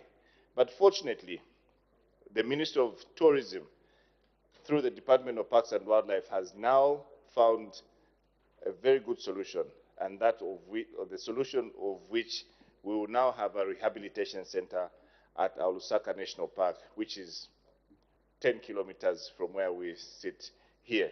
Now, that particular area, Madam Speaker, is what we're going to call a park within the city. That is a park which is only going to be akin to that which you see in Nairobi today. So what you will see at Munda Wanga is purely for recreational purposes, like the Honorable Member of Parliament for Chilanga mentioned, where we have to have children, school children understanding botany, young children understanding, for some of us who had an opportunity to learn Chongolo, to be part of Chongololo Club, that is a place where they're going to go into. And also, because we are living in a very technologically advanced era, we should be able to see more robust buildings and as well as activities happening around that particular place, instead of having these particular big cuts which may pose a threat around that area. Madam Speaker, I submit. Thank you. Honorable Member for Petauke Central, what's the point of order?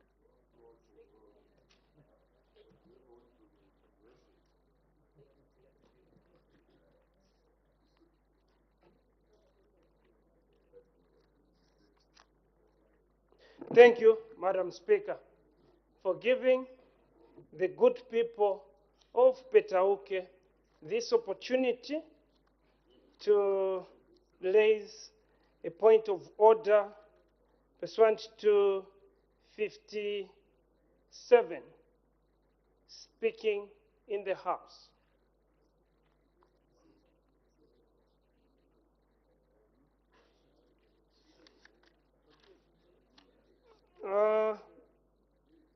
Madam Speaker, a member of Parliament who indicate on the bush. Oh, the Honorable Member for Petauke, we don't have a luxury of time. Please be precise and raise your point of order. And also the manner of standing. I think it leaves a lot to be desired. Stand like an honorable member. Honorable Member for Petauke Central.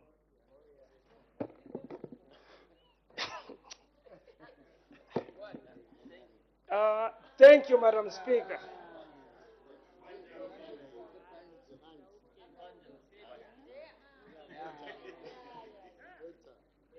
Better.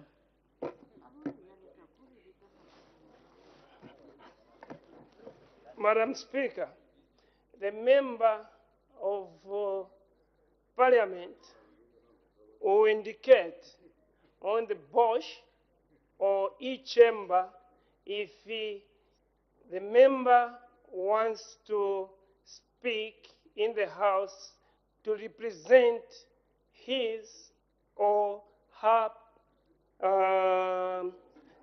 constituency, Madam Speaker, so that the constituency, the challenges, this House. What's the point of order? Go to the point of order. Who has breached what? Who stopped you from talking? Just be precise to the point of who breached. Madam Speaker, the point of order is directed at the Minister of Water for not answering the question, because the good people of Petauke right now are waiting to hear the challenges of water. Order, Honorable Member for Petauke. You may take your seat. Careful with those tools, they are very expensive. Please, as you put them down, they can break. Honorable Member for Petauke, when you ask your question, the manner in which you ask your question, you were being argumentative, so I did not call upon the minister to answer the question. So if you have any complaint, it's against me, who did not call on the minister, the honorable minister, to answer the question. So that is what happened. Please be observant and pay attention, follow the proceedings. You will save a lot of time.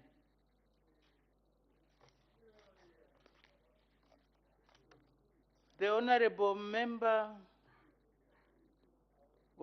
I don't know, you even, the Honorable Minister to respond to the Honorable Member for, oh, you had just responded. Okay, so the next question then is by the Honorable Member for Chieng. Thank you so much, Madam Speaker. Madam Speaker, uh, Munda Wanga is a place where we should expect the government to be getting some money. I just want to find out, how can I put it? Actually, I'm also a neighbor. The wall fence is just adjacent to my house there in Chilanga. Madam Speaker, I would like to find out why the government has neglected this place, because the wall fence itself is falling off. So I want to know, is it lack of money or what has happened? Or why can't the government just, outsource this Munda Wanga? My question is, why can't the government outsource this Munda Wanga? It's really in a bad shape. The wall fence near my place is falling off. I thank you, Madam Speaker. Thank you. The Honorable Minister of Tourism. Thank you very much, Madam Speaker, and thank you for that follow-up question from Honorable Member of Parliament for Chiengi. Madam Speaker, I did make mention in my submission what was supposed to be done, or what we have done as a ministry, is to ascertain the value of the property. And we in the UPND have been very categorical. We look out for partnerships. We don't look out for outright sale, number one. We want to have shared responsibility, and that's the reason why I did make mention of the PPP Council. And once we have that, all these submissions that we're going to get out of the expressions of interest, these will be submitted to the PPP Council, who will be able to now take it further to the next steps. Now, it will be folly of us, Madam Speaker, to actually start putting in government money when we actually know that the plan is to actually get into equity. And we all know what equity comes with. Equity comes with cheaper capital, equity comes with more marketing experience, and obviously it reduces exposure on government treasury, as it were. So the minimal infrastructure maintenance that we are doing is purely based to service the same people which the Honorable Member of Chilanga mentioned, the school children who go there. Even churches are one of our customers who normally go in there. Yes, indeed, we are going to work around the conveniences, popularly known as ablution blocks. We will work around making sure that the gardens are manicured properly so that people can actually sit and even read a book whilst you are in the park. So we are not neglecting the park, no. We are looking at the best possible partner who's going to invest and making sure that Munda Wanga gets its right value. Madam Speaker, I submit. Thank you, Honorable Member for Chilanga. Do you have any other question, or you are satisfied? No, Madam Speaker. No, Madam Speaker. Thank you very much. Then we make progress. The next question, the Honorable Member from Pika. Thank you, Madam Speaker. Question number 96. The Honorable Minister of Infrastructure, Housing and Urban Development.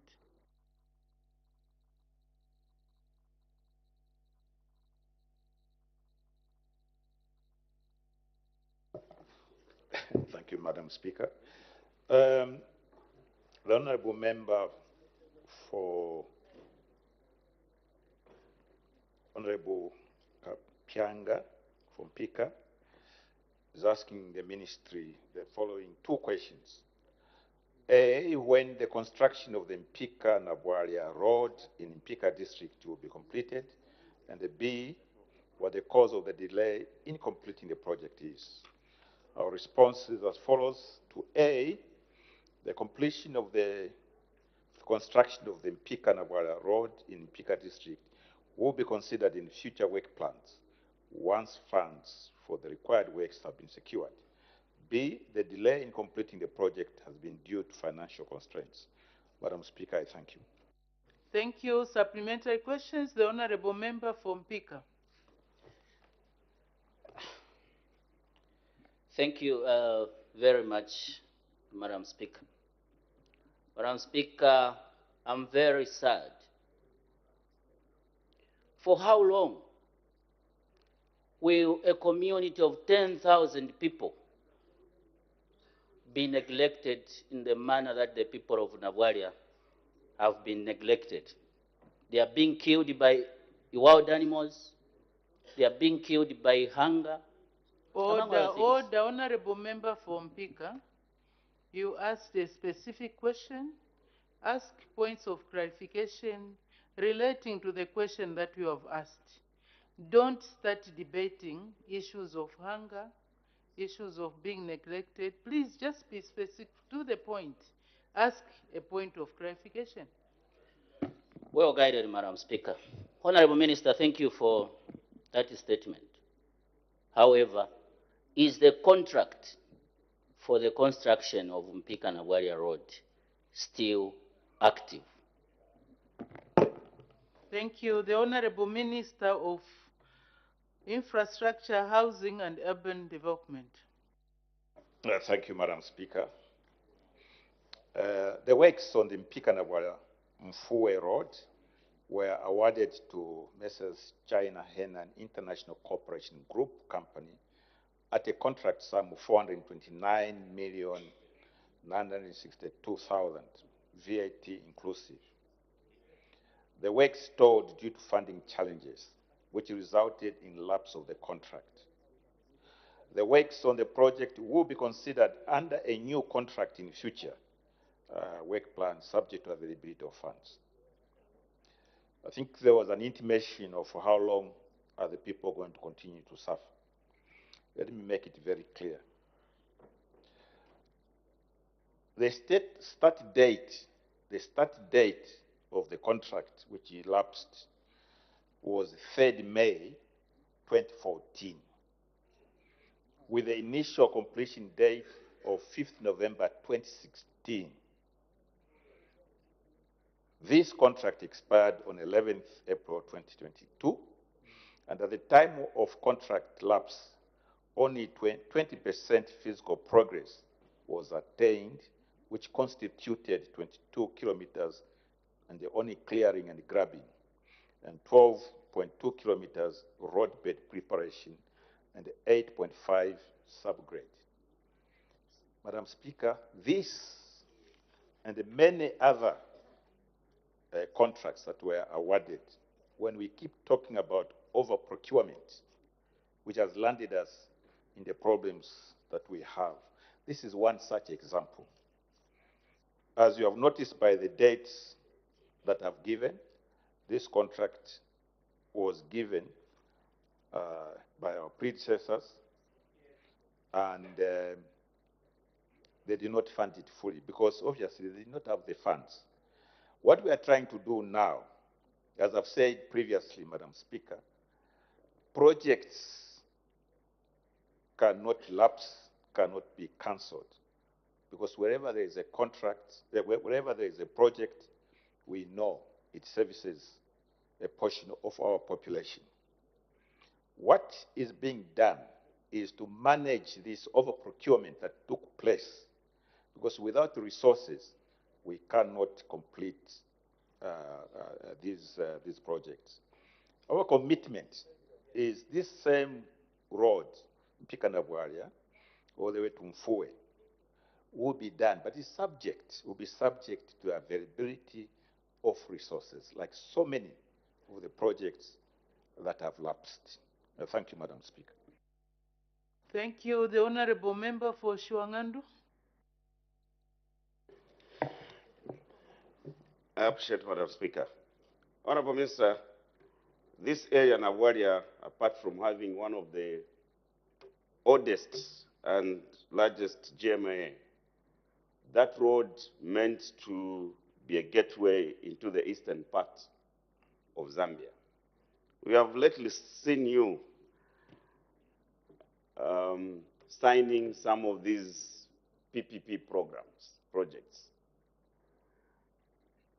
Would you consider this road to be done, knowing the potential which is there, under the PPP model.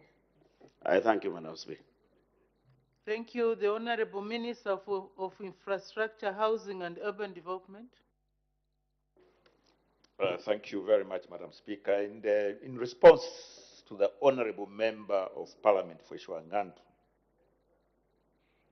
yes, government fully understands that that particular road, if it's extended, will link Muchinga province to Eastern province. There are two routes to implementation of PPP projects.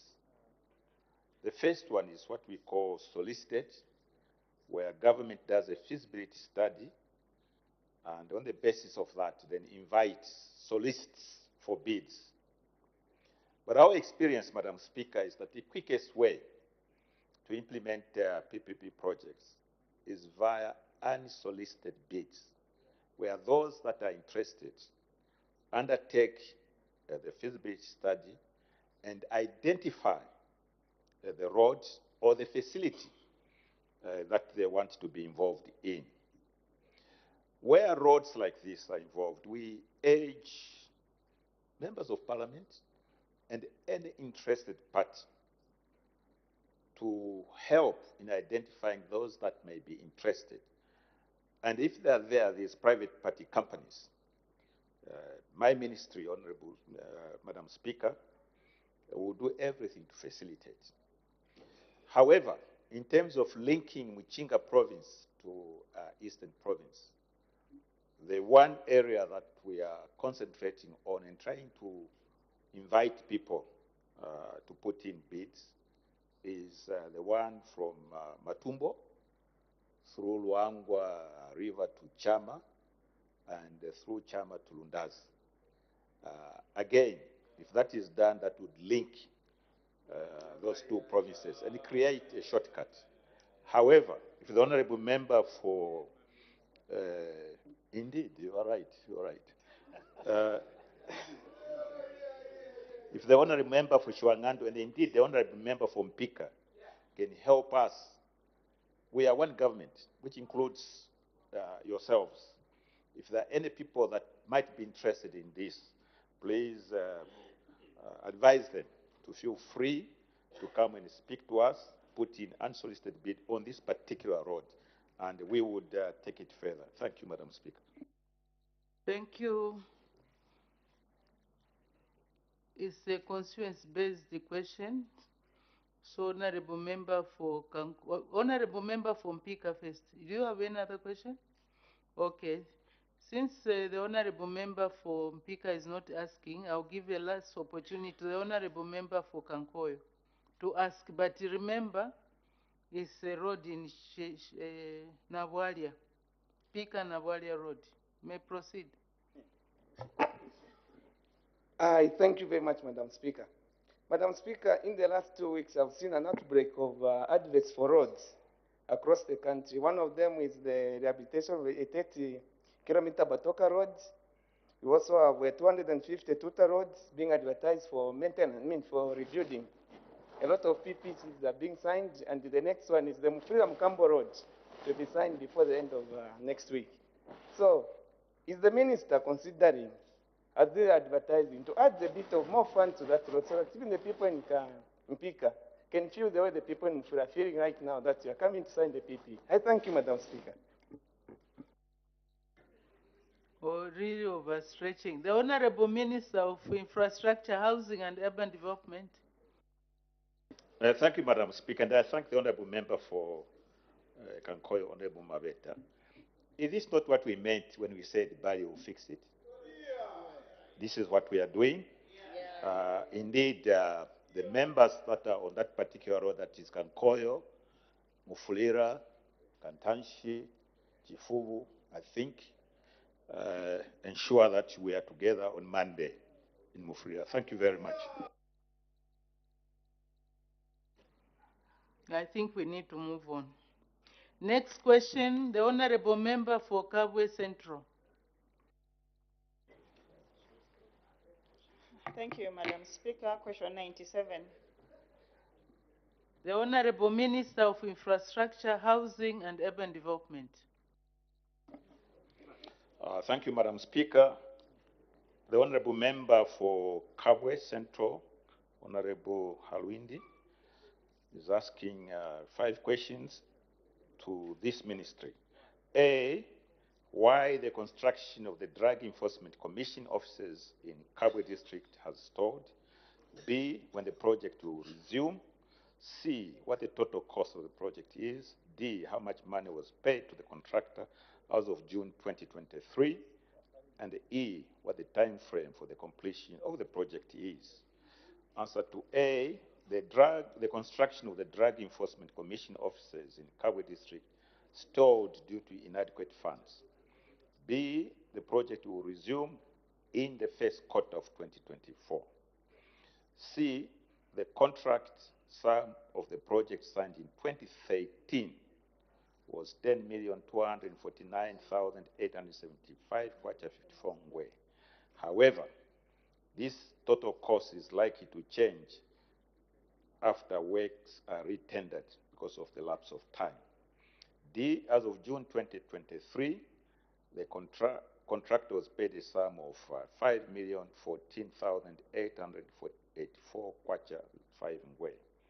The time for completion of the project is 6 months. Thank you, Madam Speaker. Thank you. Supplementary questions. The Honorable Member for Kabwe Central. Thank you so much, Madam Speaker. Just to thank the Minister that the first quarter next year we'll see the contract resuming. Thank you so much. Thank you. That's a comment. So the Honorable Member for Namwala. Thank you so very much, Madam. Through you to the Minister. Minister, may I know how much was paid out of the 10 million of the total project I submit? The Honorable Minister of Infrastructure, Housing and Urban Development. Yeah, thank you, Madam Speaker. Maybe it missed the Honorable Member for Namwala. The answer to D was as of June 2023, the contractor was paid a sum of 5,014,884 kwacha 05, which is roughly 50% of the contract sum. Thank you, Madam Speaker. Thank you. Next question, the Honorable Member for Kamfinsa. Madam Speaker, question number 98. The Honorable Minister, Acting Minister of Home Affairs and Internal Security. Thank you very much, Madam Speaker. Madam, the Member of Parliament for Kamfinsa, Mr. Kangombe, is asking the Minister of Home Affairs and Internal Security at A, what government's position is on the Zambia Police Service land at Mashula compound in Kamfinsa parliamentary constituency, which has been occupied by settlers for over 30 years. At B, he wishes to know whether government has any plans to surrender this occupied portion of the land to the settlers, and if so, when the plans will be implemented, and if not so, he wishes to know why. In order to respond to the question raised by Mr. Kangombe, the Honorable MP for Kamfinsa constituency, our response is as follows. The government's position on the Zambia Police Service land at Mashula compound in Kamfinsa parliamentary constituency is that this land belongs to the Zambia Police Services. The background to this matter is that the land at Kamfinsa was surveyed back in October 2021, and it was discovered that some settlers had illegally occupied the land. The records at the ministry indicate that the settlement is known as Mashula, south of Kamfinsa Police Camp, which was initially established by workers engaged to construct the infrastructure at Kamfinsa Mobile Unit around 1963. The Ministry of Home Affairs and Internal Security has engaged the Ministry of Lands and Natural Resources, Surveyor General's Office, to determine the extent of the encroachment. Thereafter, the settlers will be engaged. At B, the government has no plans whatsoever to surrender this occupied portion of land to the settlers. At C, the government has no plans to surrender the occupied portion of land, hence the plans will not be implemented.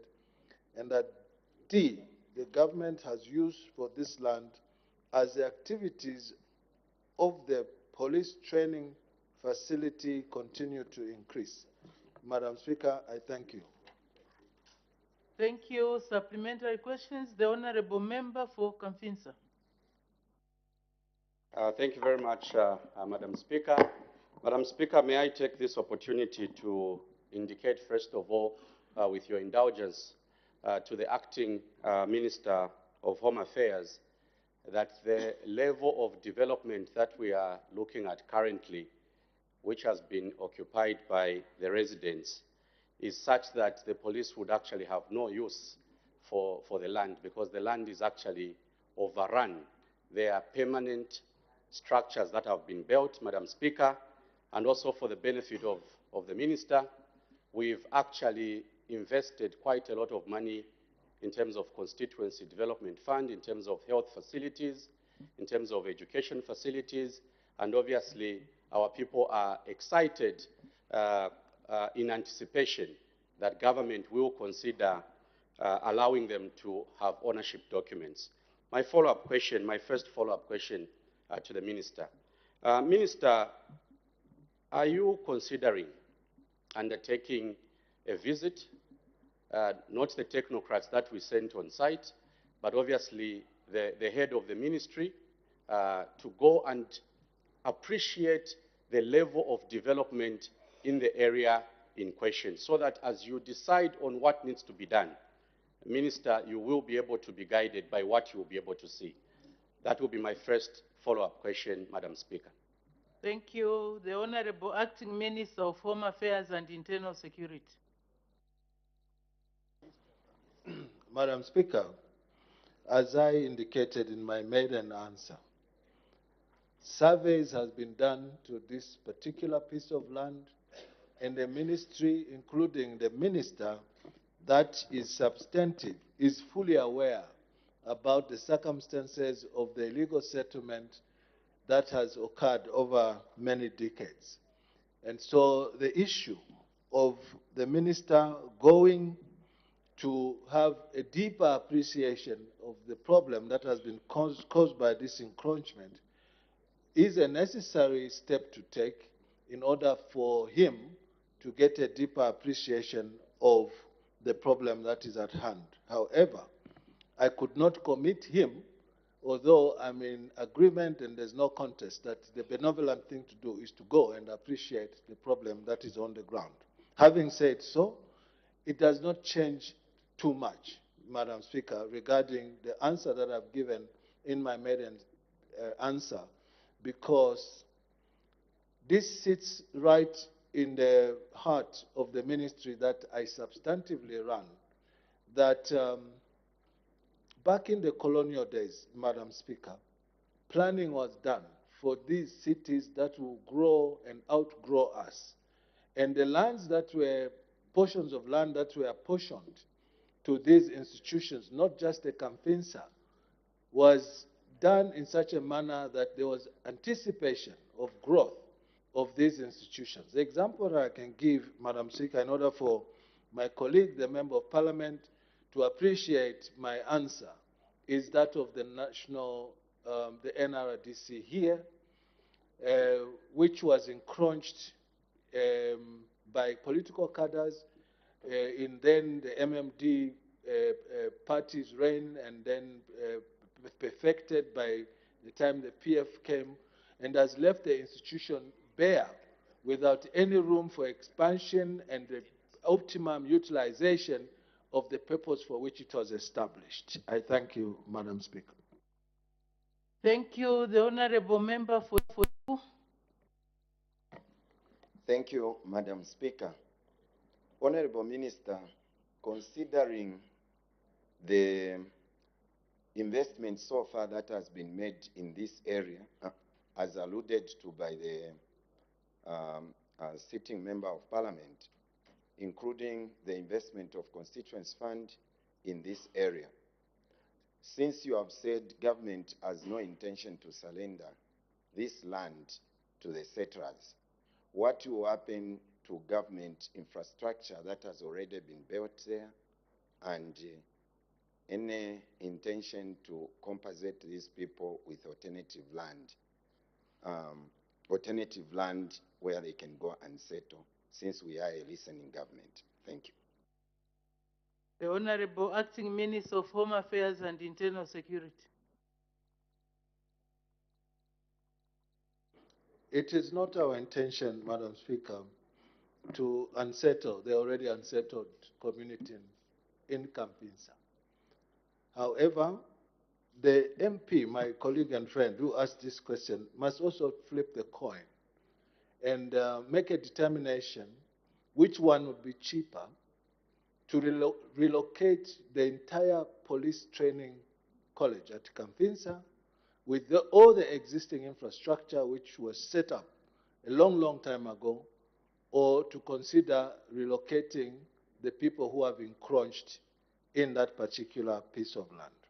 Without committing the government to that relocation, it must be understood, and understood clearly, that the people that are sitting there illegally. And I want to also state that we are in a kind of conundrum because of the attitude of those who came to govern before us. And I'm now stemming this back from the UNIT days to the MMD days to the PF days, who made it, whether by omission or by commission, that government institutions did not have title deed. Campinsa land itself is one such piece of land that the police has no title deed, just like NRDC, just like the Zambia Institute of Animal Health in Mazabuka. Right now, what we are trying to do as a government that is responsible is to make sure that these institutions begin to have title in order to ring fence and secure those portions of land for the generations that are coming after us. But to answer the question more directly, it is not our intention to abandon the community that have illegally settled in Campinsa, and I'm sure that a close engagement with them can moot out a solution on how to unencumber that piece of land which generations that are coming after us are going to need. Thank you. The Honorable Member for Campinsa. Madam Speaker, once again, I'm grateful that the acting minister has taken the liberty to respond to some of these very, very important aspects of the issue affecting our people. Madam Speaker, I am a representative of the people of Campinsa, hence my bringing this matter to the attention of the minister. And just for the record, Madam Speaker, I have taken the liberty to actually write the Ministry of Home Affairs. I have attempted to engage various departments of the ministry to make sufficient progress on this matter. Unfortunately, we are not making the right progress. So my second follow-up question to the acting minister. Minister, in your response, you have helped this conversation by indicating when the settlement actually developed, 1963. The Zambia police facility has existed since independence. And these are not new settlers. We know we've had new settlers and old settlers. Madam Speaker, these are people that have stayed at that facility for many, many years. What would be your message, even as we conclude the conversation on this particular matter? What message is the MP for Campinsa taking to the people in terms of the welfare of our people who have stayed there for so many, many years, as I go back to the constituency over the weekend? I thank you, Madam Speaker. Thank you. The Honorable Acting Minister of Home Affairs and Internal Security. Madam Speaker, on a light note, the Honorable Member of Parliament for Kamfinsa can go back to Kitwe and said that one of the most important things I should have done for you when I was mayor of Kitwe, I forgot to deal with this matter, and now it is very close to my heart. Take that as a light moment, and I'm sure my colleague and friend does understand my, uh, my sense of humor. However, on that issue of colleague, friend, earlier on I had guided that we refer to each other using our constituents' names so that we are more formal, because there has been a tendency for people to call others a brother, colleague in a derogatory manner. So that is the reason why I said we should address each other using the constituents. May the minister continue. Yes. Honorable colleague, Member of Parliament for Kamfinsa, as you go back, you can tell our dear people who you represent that the government, the responsible government, is not intending to unsettle them anytime soon. But they must bear in mind that long as they have settled there as far as 4 decades ago, that piece of land is required, and as a responsible government, we must work together to find an alternative place for them to settle. As regards the question of the government installation that they have put, Madam Speaker, which question I lapsed to answer, it should be understood by you, colleague, that the Zambia police is under the Ministry of Home Affairs and Internal Security. The CDF money is Order, under the Honorable Member, Honorable Minister, order. I thought we'll finish before the time. But as the time is 16:40, I suspend business for 20 minutes for a health break. Good afternoon. Thank you for tuning in to Parliament Television. Business resumes at 17 hours, and on the floor of the House was the Acting Minister of Home Affairs and Internal Security, Honorable Nkombo, responding to follow-up questions. This is in line with the question that has been posed by Kamfinsa lawmaker, Mr. Kangombe, who wants to find out government's position on the Zambia Police Service land in Mashula compound in Kamfinsa parliamentary constituency, in which has been occupied by settlers for over 30 years. So this is under Standing Order number 74. So far, the House has so far considered 2 questions under Standing Order 76 and 3 questions under Standing Order 74. Earlier, Madam Speaker did permit the Minister of Water Development and Sanitation to render a ministerial statement on the progress made at the Ayolanda 1 water treatment plant and the repair works on the water transmission line. So I'll be able to give you the details in regards to this particular statement later on.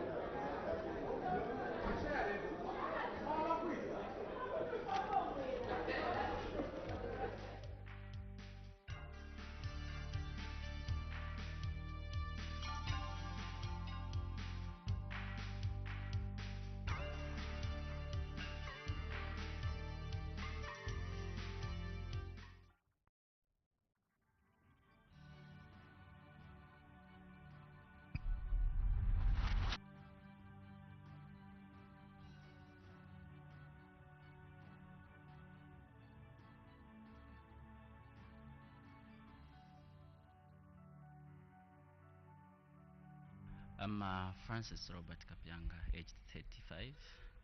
I'm born and bred in Mpika. That's where I did my primary, secondary school education.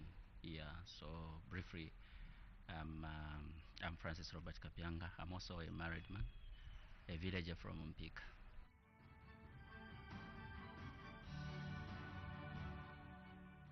Mpika is a very dynamic constituency. First and foremost, politically, that's where the founding father of Patriotic Front, the late President Michael Chilufya-Sata, came from. Then it is also geographically a constituency that is housing the biggest national park, that is North Luanga National Park, and in 2 chiefdoms, that is Mkungule and Nawada chiefdoms. Also, it is the one that is housing the regional headquarters for Tazara. and also housing the biggest workshop in Southern Africa. Also, it is a farming area. One of the economic backbones of Mpika is farming. We grow tomatoes, onions, and all the vegetables, as well as maize. Yeah. So largely Mpika is such a constituency that has a huge potential. It actually also has minerals such as gold, diamond, mica, and manganese. Yeah, so briefly that is Mpika, and it is a constituency of a population of about 180,000 people. Initially it was a very big district, and the previous government saw it wise to slice Kanchibia from it, as well as Ravushi Manda. These are also newly created district. So we had in the past, we had the Mpika Central, we had Imfue, we also had Kanchibia. Right now, the whole district is one constituency.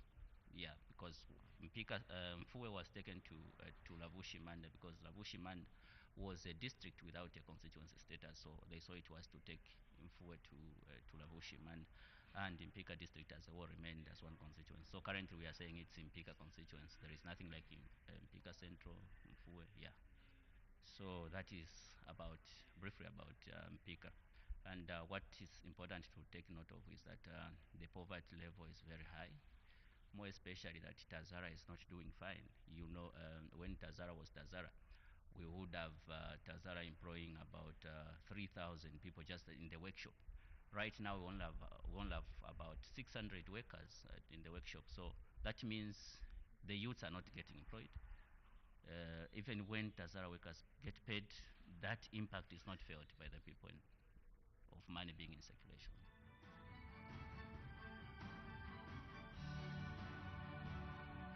First and foremost, maybe our focus should be, and has been, on women and youth empowerment through cooperatives, because that is the only way we are going to tackle the high level, the high poverty levels.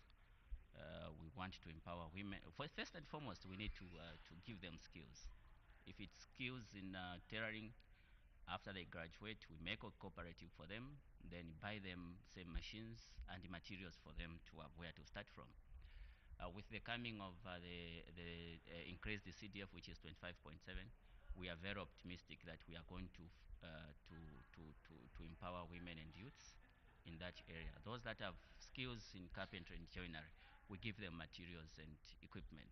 Those that have skills in electrical, we give them what to use, the tools and everything, then we empower them. Those that have skills in bricklaying, then equally we do like that.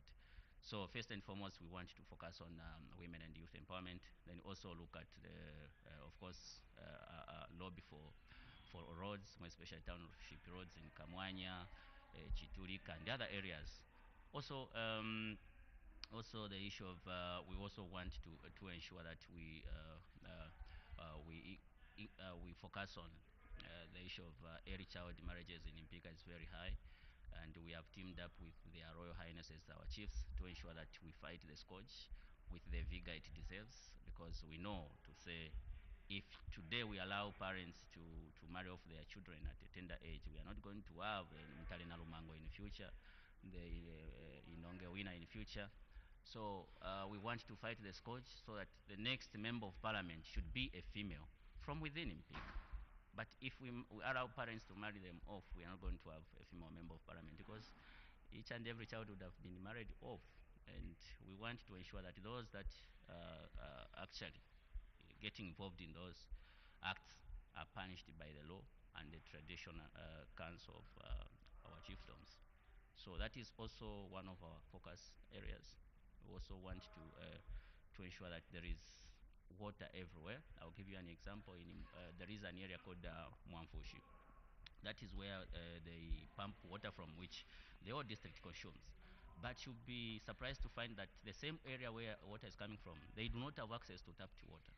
And that is what we want to work on. We want to take water there. We want to take water everywhere.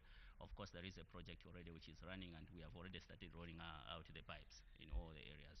And we also want to ensure that we take our youths and women to skills training centers. Of course, we have a program where we are going to ensure that at least in every chiefdom we have put up a skills training center, because this is the only way we are going to empower people that have skills. If we do not take them to skills training centers, we will end up empowering people that do not even have a passion for what we are empowering them for. So we want first and foremost to take them to skills training centers. They get the necessary skills, then empower them, because we know they will be empowering people that know what they are supposed to do.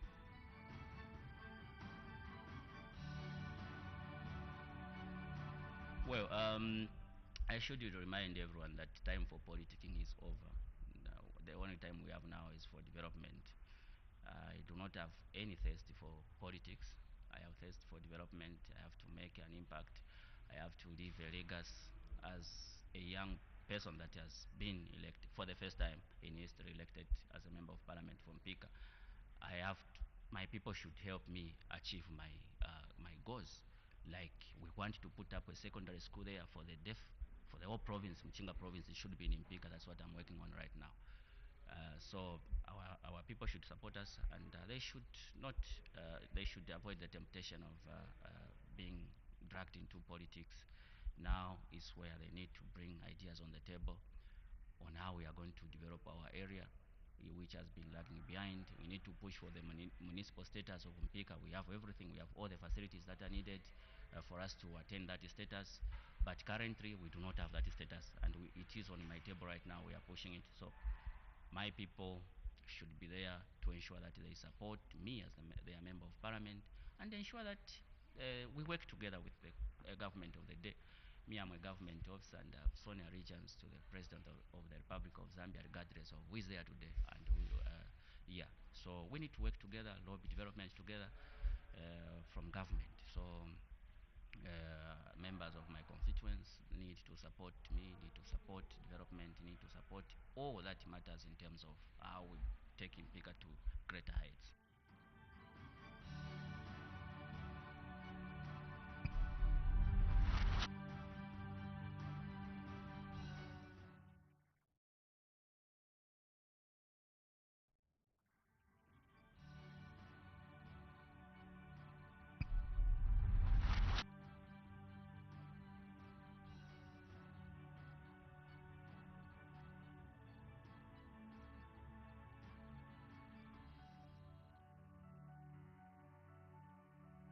Basically, I'm a villager from Monze, the eastern side of Monze district.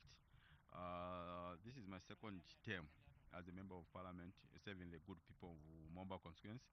I'm a married man, obviously with one wife, and I have 4 children. In terms of my education, it's important. The primary school I attended at Gasaga primary school in Monze, in my constituency. And after that, I've gone to different institutions. The last one being I did an MBA. And my specialty basically has been in business management. I specialize in that. But I must mention also that I've learned quite a lot. Being a villager, as I said, whereby I remember I've gone to school. I spent the whole of my primary school, in fact, without putting on shoes until I was in grade 7. And not because my father could not afford. We had a lot of animals. But I think basically culturally those were things which we were not paying attention to. So I've been in this parliament. This is now my 6th year as a member of parliament. And I think history has it to that. So far, I think so good in terms of what I've done for the people of Momba constituency.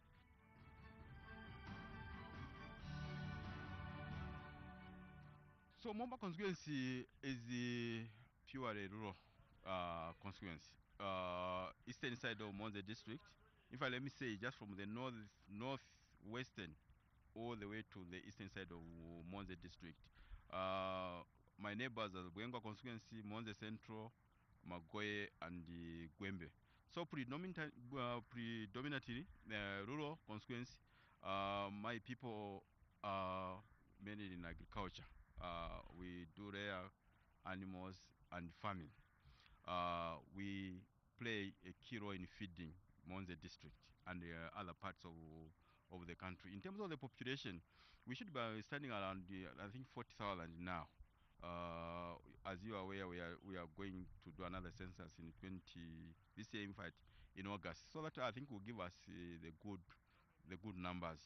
I must mention that also in terms of the geography, my constituency is peculiar in that I have 5 wards. Out of the 5 wards, 2 wards are in the valley because, as I indicated, I share the boundary with Gwembe. Gwembe predominantly is a valley, and then the other 3 districts, wards are also in a plateau setup. So, because of that kind of differentiation, even in terms of the terrain, what you need to do here and there differs quite a lot. So that is the coverage. You may be interested that immediately you leave Magoye River, there about after the Magoye Bridge, all that is in my constituency. So the Great North Road coming to Lusaka from Monze, I cover part of the western side of the road, and very near, very close to Monze district, Monze town per se. We are talking about just 3 kilometers from Monze town. Then my constituency begins. But surprisingly so, you may be aware that Momba constituency is one of the smallest constituencies in Monze, in fact in southern province. It's one of the smallest, but terrain-wise is challenging to access some places.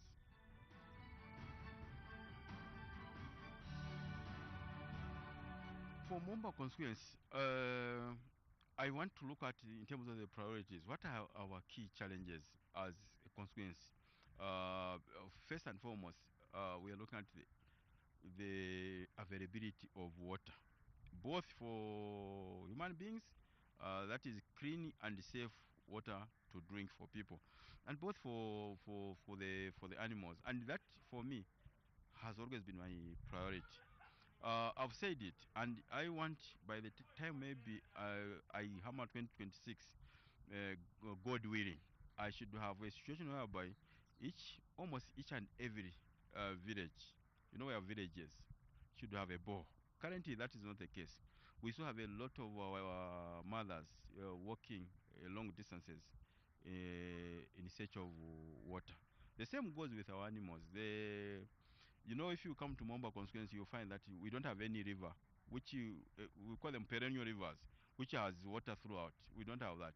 So we rely heavily on dams, and these dams are silted now. So that is our priority number 1, the availability of water for our people.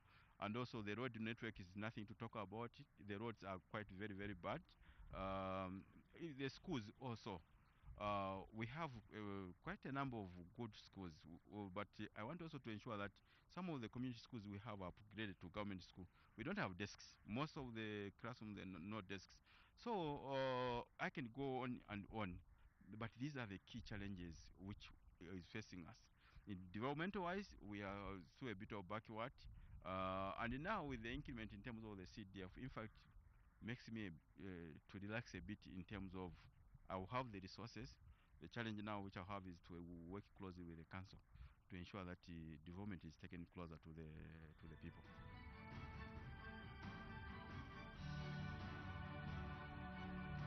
So for the members of constituency, my word always has been that we need to work as a team. If we work as silos, basically we will not achieve anything. And I'm their representative, but this is their job. Together with me, I have to match with their expectations. So my request to them, and I want to thank them. If I did the most first place, let me thank them that I've worked in an environment that which is very, very good and conducive with my people, those I do represent. And I'm hoping that this will continue even in this second term of mine, to ensure that we see what we can achieve as a team. If I take a borehole there, I don't want to say I've taken a borehole there. Obviously, that could be my initiative through them. But let it be them saying this is the development we have been crying for. We have worked and we have achieved it together. So I'm asking for their usual support, as always, so that we work as a team to to develop the consequence. My doors are open, just like as their doors are open. I've never gone to a place and then they shut me around. So that openness which we have continued to enhance, I think should be encouraged and should going forward. Basically, I just want to request them that we work as a team.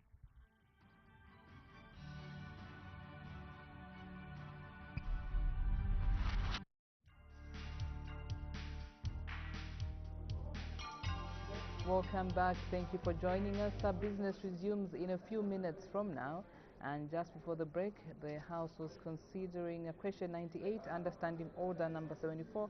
And this one did come from Mr. Kangombe of Confisa constituency, asking the Minister of Home Affairs and Internal Security what the government's position on the Zambia Police Service land in Mashula compound in Confisa parliamentary constituency, which has been occupied by settlers for over 30 years is. And so just before the break on the floor of the House was the acting Minister of Home Affairs and Internal Security, Honorable Nkombo, responding to follow-up questions from Mr. Kangombe. And so far, the House has considered two questions understanding Order 76. These are questions of urgent nature, and 3 questions understanding Order 74. So remember, when business resumed this afternoon, Madam Speaker did permit the Minister of Water Development and Sanitation to render a ministerial statement on the progress made at the Ayolanda 1 water treatment. Madam Speaker.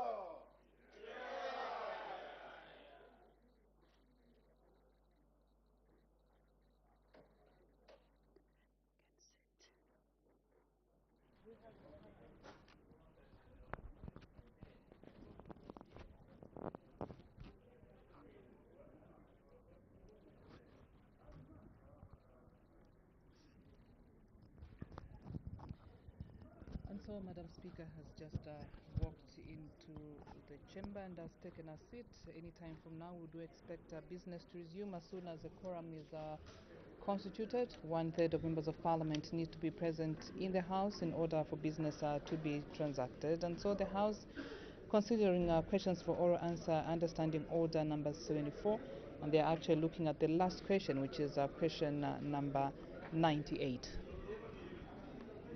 And Claudette earlier did state that, Madam Speaker, when Order, honorable members.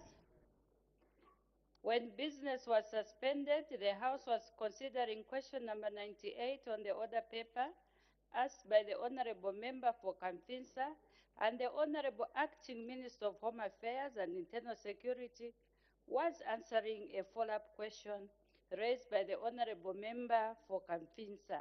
May the Honorable Minister continue? Madam, I seek your guidance whether I can go ahead and provide the last bit of my answer, considering that the member who asked is not even seated in his place. I seek your guidance, Madam.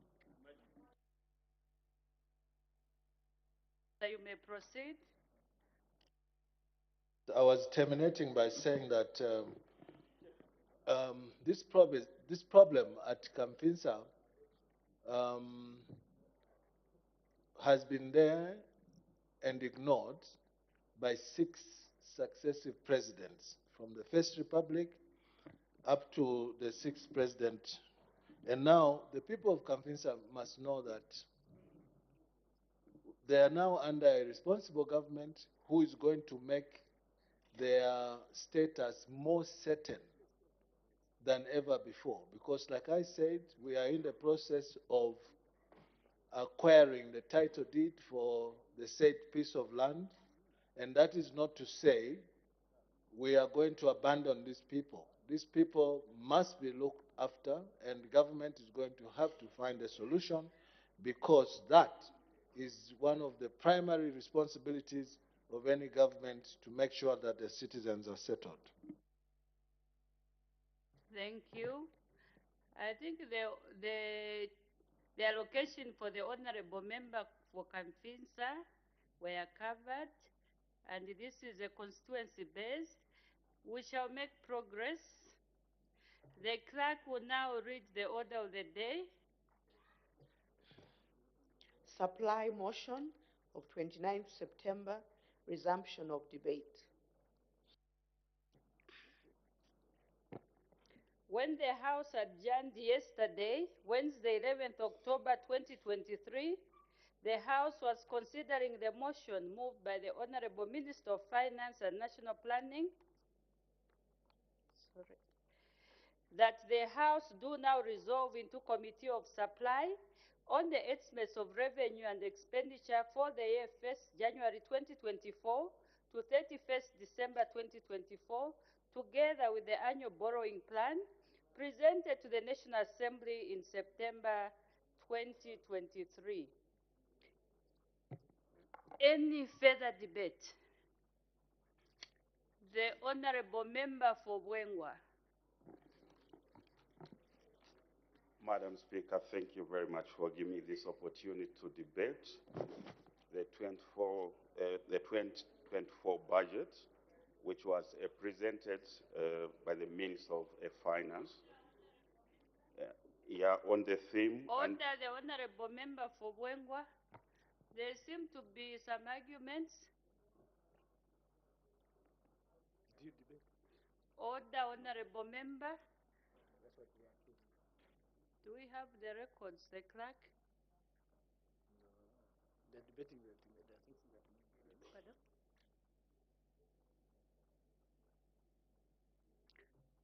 Honorable Member, I'm advised from ICT that the Honorable Member has not debated on the budget speech.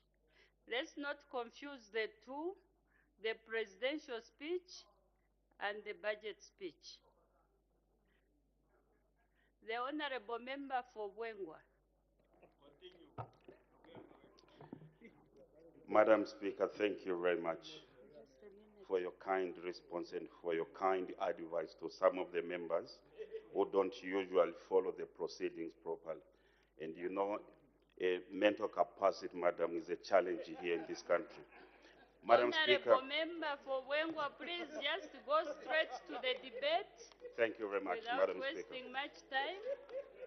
Madam Speaker, thank you very much for giving me the opportunity to debate the budget speech which was presented by the Minister of Finance here in this House.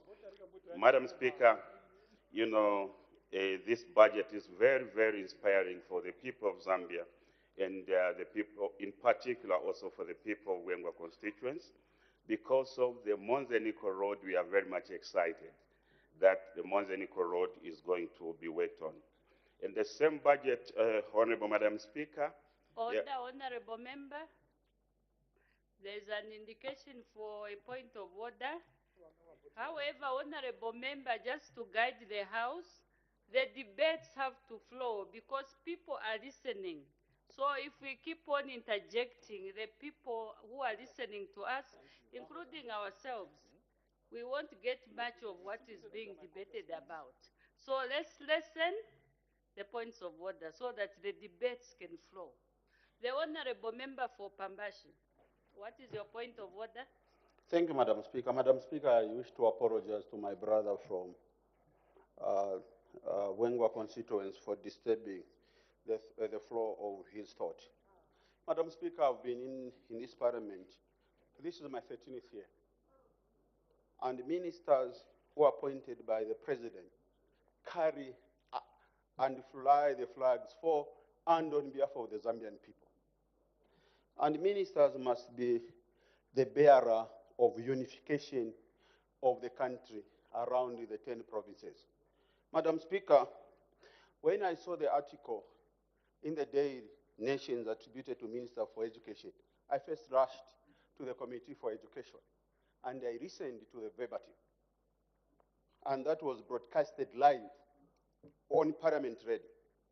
The people of Luapula are deeply annoyed, very frustrated, and we are anguishing to be referred to by our government, the Minister of the State, who draws the salary from the money that we contribute as taxes. And I quote, Madam Speaker, and I have the broadcast. I went to download it, and it is here. Order, Honorable Member. Let me just finish, Madam Speaker. Yes, because we are following the standing orders. The incident that you are talking about happened yesterday. Yes, in Parliament. Yes, in Parliament, but it happened yesterday. So according to the standing orders, if the incident has already passed, you have to use another method of dealing with that issue. In this case, Honorable Member, you are supposed to write a complaint to the office of the Speaker, because that is a matter for yesterday. It's important, but let's follow the standing orders. You can write a complaint letter to the office of the Speaker.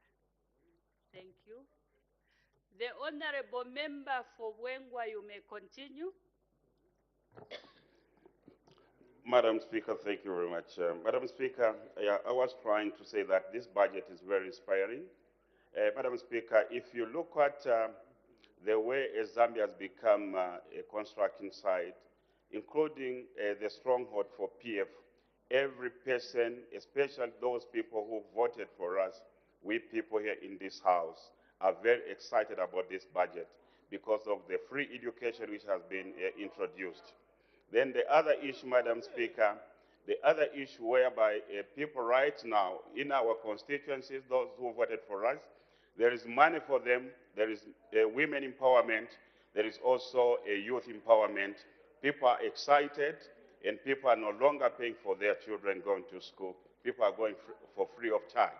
Then the other issue, Madam Speaker, is on the issue of the deaths, okay, which were not there previously. Our children, I think almost 40 to 60% of our children, especially in the rural areas, were sitting on the floor.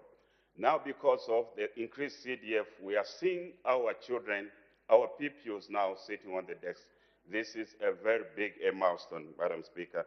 And already the President, okay, and his government, okay, through the Minister of Finance, they have also increased the CDF again from the current 28.3 million to 30.6 million. This is very big.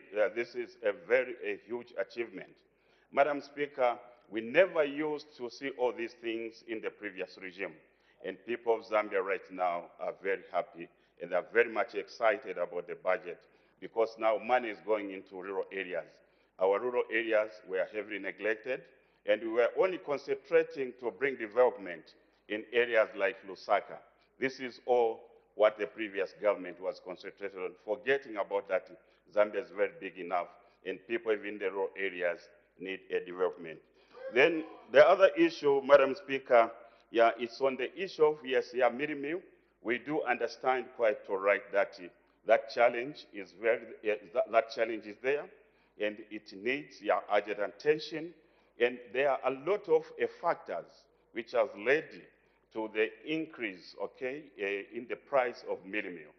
Madam Speaker, farmers, okay, had stopped growing enough maize, but the moment the president realized that farmers had completely, okay, gone away from the production of maize, he decided to increase the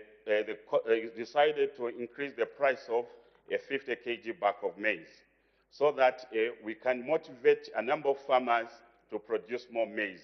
And also the pressure which we have from our neighboring countries, it is too huge, Madam. Zambia has a lot of pressure in terms of maize. Almost every region here in Southern Africa, in Africa, they want maize from Zambia. Madam Speaker, let me also talk about health. Most of the members of parliament here, Madam, in their constituencies, they have built a number of clinics. I think our people now that in all the constituents are very happy because of that. Madam Speaker, coming to the issue of also road infrastructure, the minister talked about Lusaka Ndola Dio carriageway, which has already commenced. It is being worked on. Even Kasumbalesa Road is also at 70% completion. Lumwana Kambimba Road, Katete Chanida Road, Sakanya Makumba Road, Monzenico Road, and that this government under 2024, it is going to construct about 4,000 plus kilometers. This is very good, and that this same budget is going to, it is going to fund the construction of all our provincial airports. And this is what some of our friends who are saying that this budget has not brought anything, that this budget, imagine a certain individual here on the floor of this house said that this budget is stinking, imagine. So I wonder who is thinking between the budget and the person who was debating yesterday. Honorable Member for Bwengwa, I think that word was disqualified yesterday. Let's not use it. Thank you very much, Madam Speaker. Madam Speaker, you know, even when we hear some people talking about Alabgererapo, okay, we really get scared that imagine if some people happen to Werelapo, that somebody is coming back. We always get scared that there will be no more free education in this country, and that there will be no more also free education in this country. Whatever you are discussing, please just link it to these two documents, the budget speech and the annual borrowing plan. Whatever you are discussing, try as much as possible to link to the debate, to your debate. Thank you so much, Madam. But it's very much related, Madam, because all these achievements, Madam, if we allow Alebgererako, all these things, okay, we are not going to achieve them. They are not going to be achieved in this country.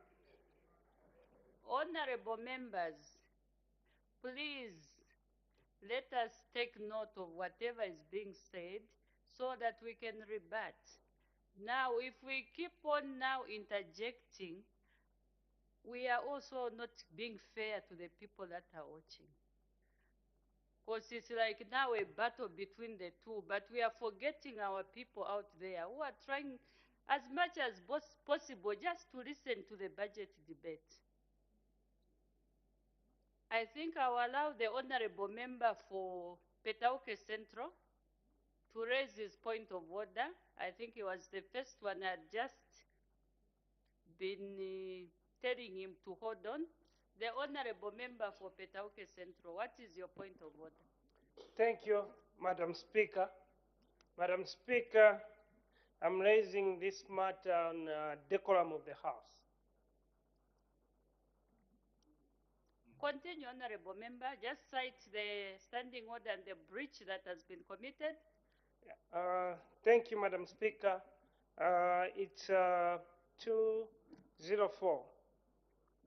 The people from my constituents, they're just from communicating with me on the tea break. Tea break. Let's give him chance. You may continue, honorable member.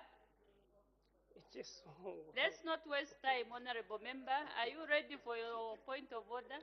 Yes, my people, the people in the constituency, they are very worried, and they communicated with me, asking me to say, decorum of the House. Always we hear the presiding officers saying, reminding the members of parliament that in the House there should be decorum of the House. But seeing the presiding officer calling members of parliament to say, you are even calling yourself as a member of parliament. What about a member of parliament if he answers back to the presiding officer to say, you are even calling yourself as a presiding officer? It will be chaos, Madam Speaker. Honorable member. Order, you may take your seat. Honorable member, your point of order is really not focused. I cannot really get what you are trying to bring as a point of order. However, to remind you, honorable member, you are a whip in this House. And you are the one who is supposed to assist the presiding officers to maintain decorum in the House. If you've got an issue with the presiding officer, I think we know the ways of tackling such issues. You can in fact visit the offices of the presiding officer, because now the way you brought it is even too general. I can't follow. Can you help the presiding officer maintain decorum in the house as a whip? And that is your duty. We may continue. The Honorable Member for Bwengwa. Thank you so much, Honorable Madam Speaker. Madam Speaker, I think Zambia is very much blessed this time around that it has a visionary leader, okay? A leader who has really taken development all over the country, a leader who has ended violence in this country, a leader who has brought a sanity in this country, a leader who is going also to develop Zambia, and a leader who is going to fight extra hard to bring down the price of minimum. And a leader, okay, who always says, in fact himself, he tells this country that he has the vision and one time we are going to be okay. Not a leader who say, I have no vision, and if you are asked that, what are you going to do for Zambia? Not much. And a leader also who doesn't even say to himself that nalitumpa. He's not a kind of leader walitumpa. No, umuyangana uzima. Himself is a leader. Honorable Member for Bwengwa, the official language here is supposed to be English. When you use any other language, please, it's your duty to interpret so that we are able to understand what you are talking about. Before you continue, there's a point of order, the last point of order from the Honorable Member for Chieng. What is your point of order? Thank you, Madam Speaker. Madam Speaker, the point of order I'm rising on is based on standing order number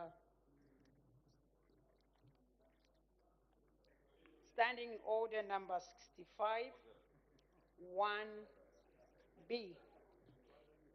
A member who is debating shall ensure that the information he or she provides to the House is factual and verifiable. Madam Speaker, is the honorable member of Bwengwa on the floor of the House in order to continue debating using the language that he's using and the information which is not factual, and he's completely fearing off the budget speech. I would like to seek your indulgence, Madam Speaker. Thank you, Madam Speaker. Thank you. I think my guide remains the same. Like I had guided to say the official language here is English. If you use any other language, I think it's your responsibility to interpret so that we are able to understand what you are talking about. And then the other issue, as I have stopped the points of order, please let us try to be responsible enough so that we are able to know or to stick to the standing orders as we debate, so that the people can be able to follow. Let the flow continue, but the way it is now is there's so much interjection. You can rebut when your time comes to debate. But let's be mindful of the unparliamentary words, the interpretations, and observe the issues in the standing orders. You can wind up your debate, the Honorable Member for Bwengwa. Thank you very much, Honorable Madam Speaker. Madam Speaker, I was trying to say that we are like that now. We have a visionary leader, a leader who is not, I said, a leader who has never insulted himself that Nali Tumpa. Himself is a leader who is very intelligent. Nali Tumpa meaning that I'm stupid. A leader who is not stupid, Madam. This is what I wanted to say. Thank you very much, Madam Speaker, for giving me this opportunity. The Honorable Member for Ron.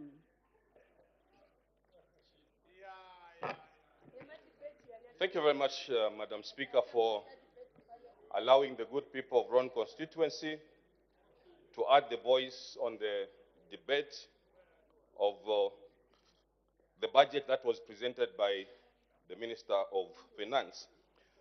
Madam Speaker, I will be very candid, honest, sincere, and objective as I debate on this budget.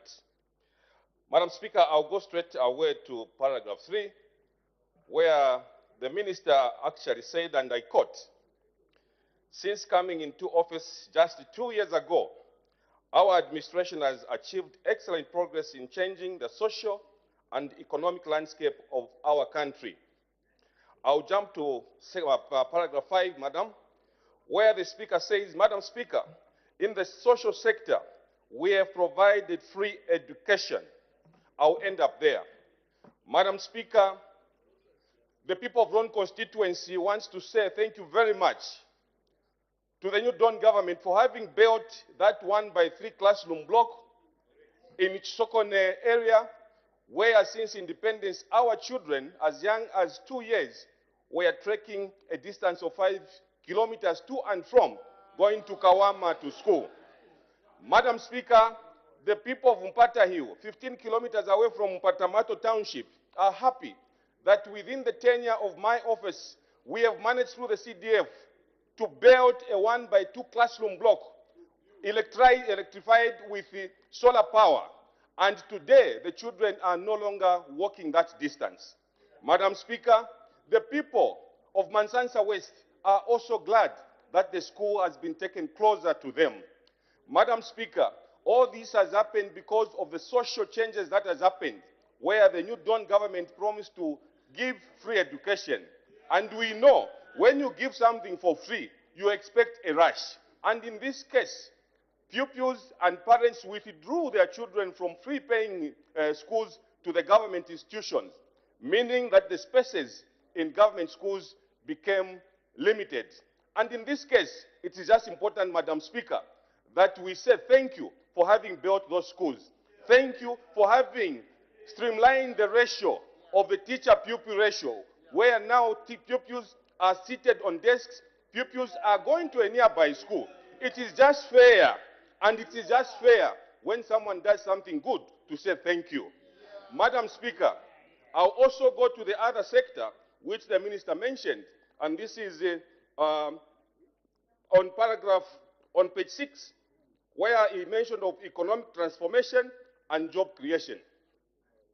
Madam Speaker, I expected the Minister to mention one thing here. As Ron constituents, as Member of Parliament for Ron constituents, we have been hit below the belt economically several times, where the mines were closed time and again. Madam Speaker, it's on record that I stood on the floor of this House requesting and appealing to the good government to reopen shaft number 28. Madam Speaker, I am glad and I'm a happy Member of Parliament for Ron constituency that this government has actually sought investment worth $600 million that is going to be pumped into shaft number 28 or Luansha copper mines. Madam Speaker, this entails that the job creation that the Minister was talking about is going to be a reality. But let me hasten, Madam Speaker, to actually ask the Minister of Labour and the Minister of Finance that as these jobs come open, especially in Ron constituency, under Luansha copper mines, my plea is that please consider the local people, ask the investors that the local people must be given priority, to secure these jobs. Yes, we are not saying they cannot come with their own expertise, but we want those jobs that can be done, which are skilled, not skilled, or semi-skilled, to be done by the people of Ron constituency. Madam Speaker, this is just worth saying thank you very much, because in Luansha, Ron constituency, $600 million, Luansha is going to change economically. People are going to have money in their pockets. And we only hope that this is not a story. We only hope that this is going to be translated into fruition. Madam Speaker, what about the CDF? Yes, some quarters have said CDF here, CDF there. But me, I want to be open, as I said in my earlier remarks, that I'll be as candid as possible. I want to be honest. Madam Speaker, all the projects that I have proposed in my constituents have been funded. And what the minister or the Minister of Local Government has said to me when I went there is that if you want to fund any project, make sure that you don't have any money into your account. If there is any money into your account, I'm not going to fund you. But if you exhaust all the monies, come to the office, request for money, and the money will be given to you. As I'm speaking, Madam Speaker, we are very proactive in one constituency.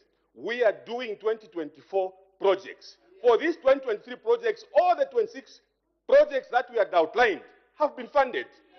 Children have gone to bursary schools. So, Madam Speaker, we can only wish and pray that the spirit continues.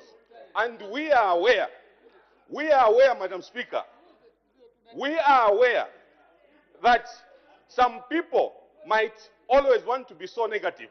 But I want to be honest, and I'll continue being honest, that me, as a member of parliament for Ron, things are changing in Ron constituency.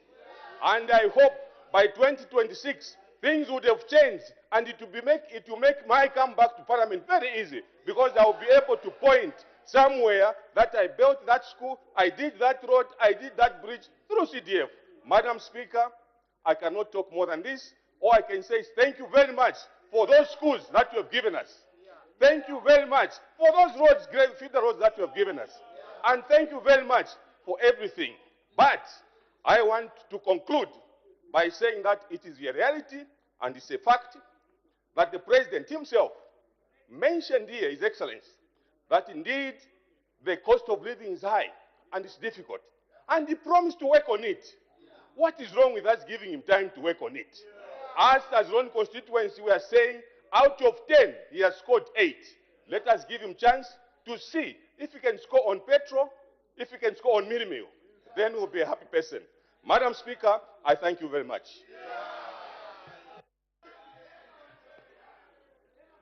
Order.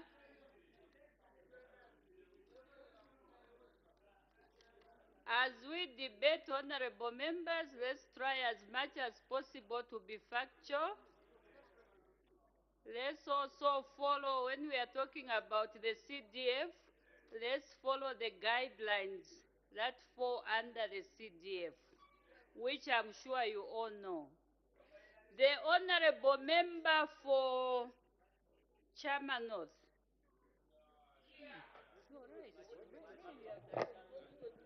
Thank you, Madam Speaker, for according the people of Chama this opportunity to debate this particular budget which was presented to this August House. Madam Speaker, before I proceed with my debate, I think it is important that we must interrogate the past so that we are able to build the future. Madam Speaker, the Minister of Finance in the 2023 national budget set macroeconomic objectives which he wanted his government to achieve. Madam Speaker, in the 2023 budget, the Minister of Finance proposed to achieve 4% of gross domestic product, attaining inflation of between 6 and 8%, achieving fiscal deficit of not more than 7.7%. Madam Speaker, what is the reality on the ground? The macroeconomic objectives which were outlined in the 2023 budget were not achieved. Order, honorable members, especially where there is the honorable member from Nkana there. Your voices are too loud. You are seated next to the honorable member debating. So please kindly lower your voice or voices, since you are the three of you. The honorable member for Chama North will continue. Thank you, Madam Speaker. I was saying that the macroeconomic objectives which were set in the 2023 national budget were not achieved. As the budget states here, only 2.7% of GDP growth, inflation of 12%, and the fiscal deficit of 5.8%. Therefore, in 2024, the minister is setting to achieve a 4.8% GDP growth and also inflation between 6 and 8%. Madam Speaker, I feel that this is most unlikely to achieve this particular macroeconomic objectives, because what sectors are going to drive growth? Because almost all economic sectors, mining, agriculture, energy, are having challenges.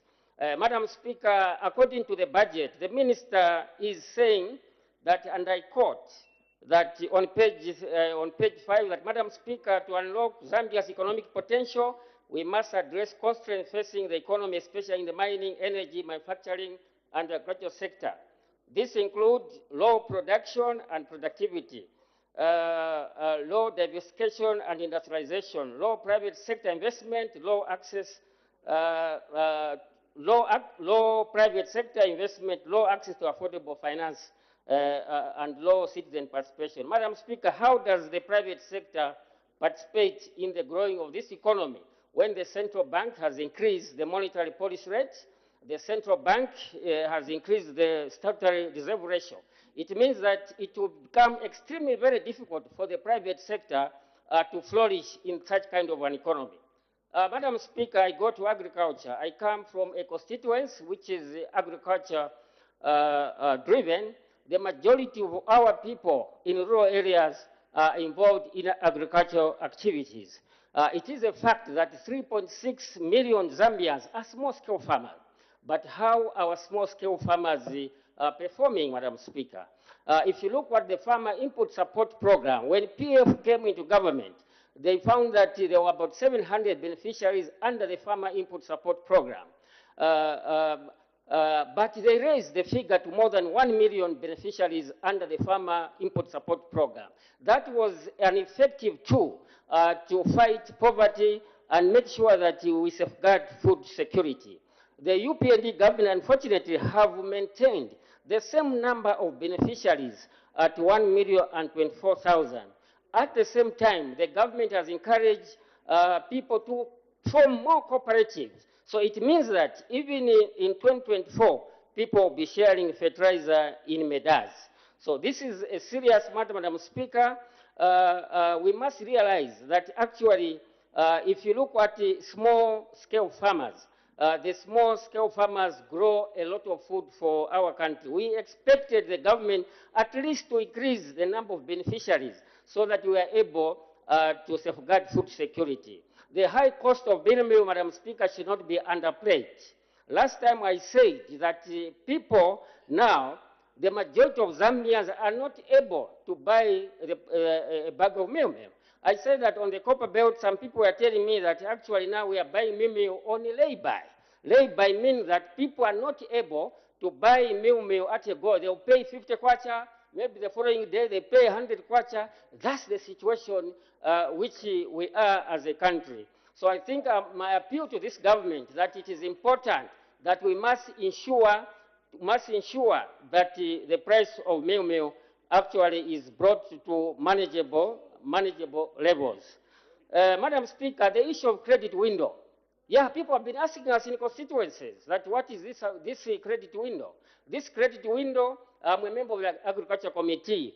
The government will impose strict measures for people to access this credit window. Now, it means that this credit window is a preserve for the elite people, meaning that the majority of our small-scale farmers will not be able to access this particular credit window. I want to talk about the energy sector. The energy sector plays a very critical role in Zambia's economic development.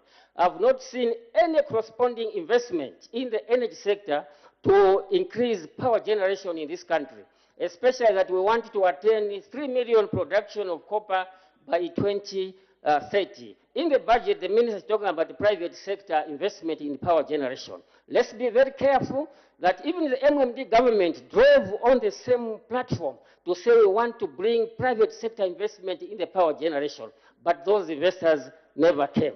It is important that the government must continue to invest in power generation.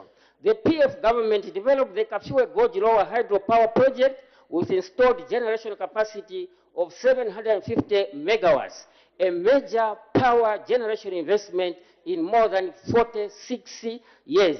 That's why today we are talking about road shading has come to an end. And I tend to wonder when people say that was reckless investment. Surely $2 billion in Kafue Lower project Can that be a reckless borrowing? So really, I think it is important that this government must continue, the government must continue to invest in power generation. Ethiopia is building one of the largest power electric dam in the whole African region. The Renaissance Dam, which is will be the seventh largest power project in the entire world. So I feel that the government must continue to play a leading role. On the workers, Madam Speaker, I think there's nothing in this budget for the Zambian worker. The workers have sacrificed for this country.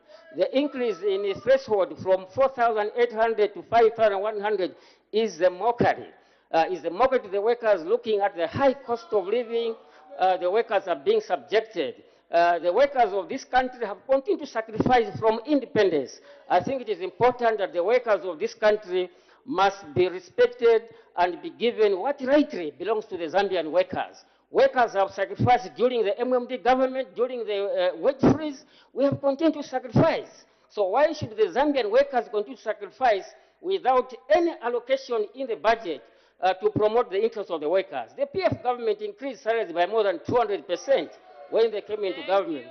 So with those remarks, thank you. I thank you, Madam Speaker. Thank you. The Honorable Member for Namwala. Thank you so very much, Madam Speaker, for giving me this opportunity to add 2 or 3 sentences to this very important motion which is on the floor of this House today.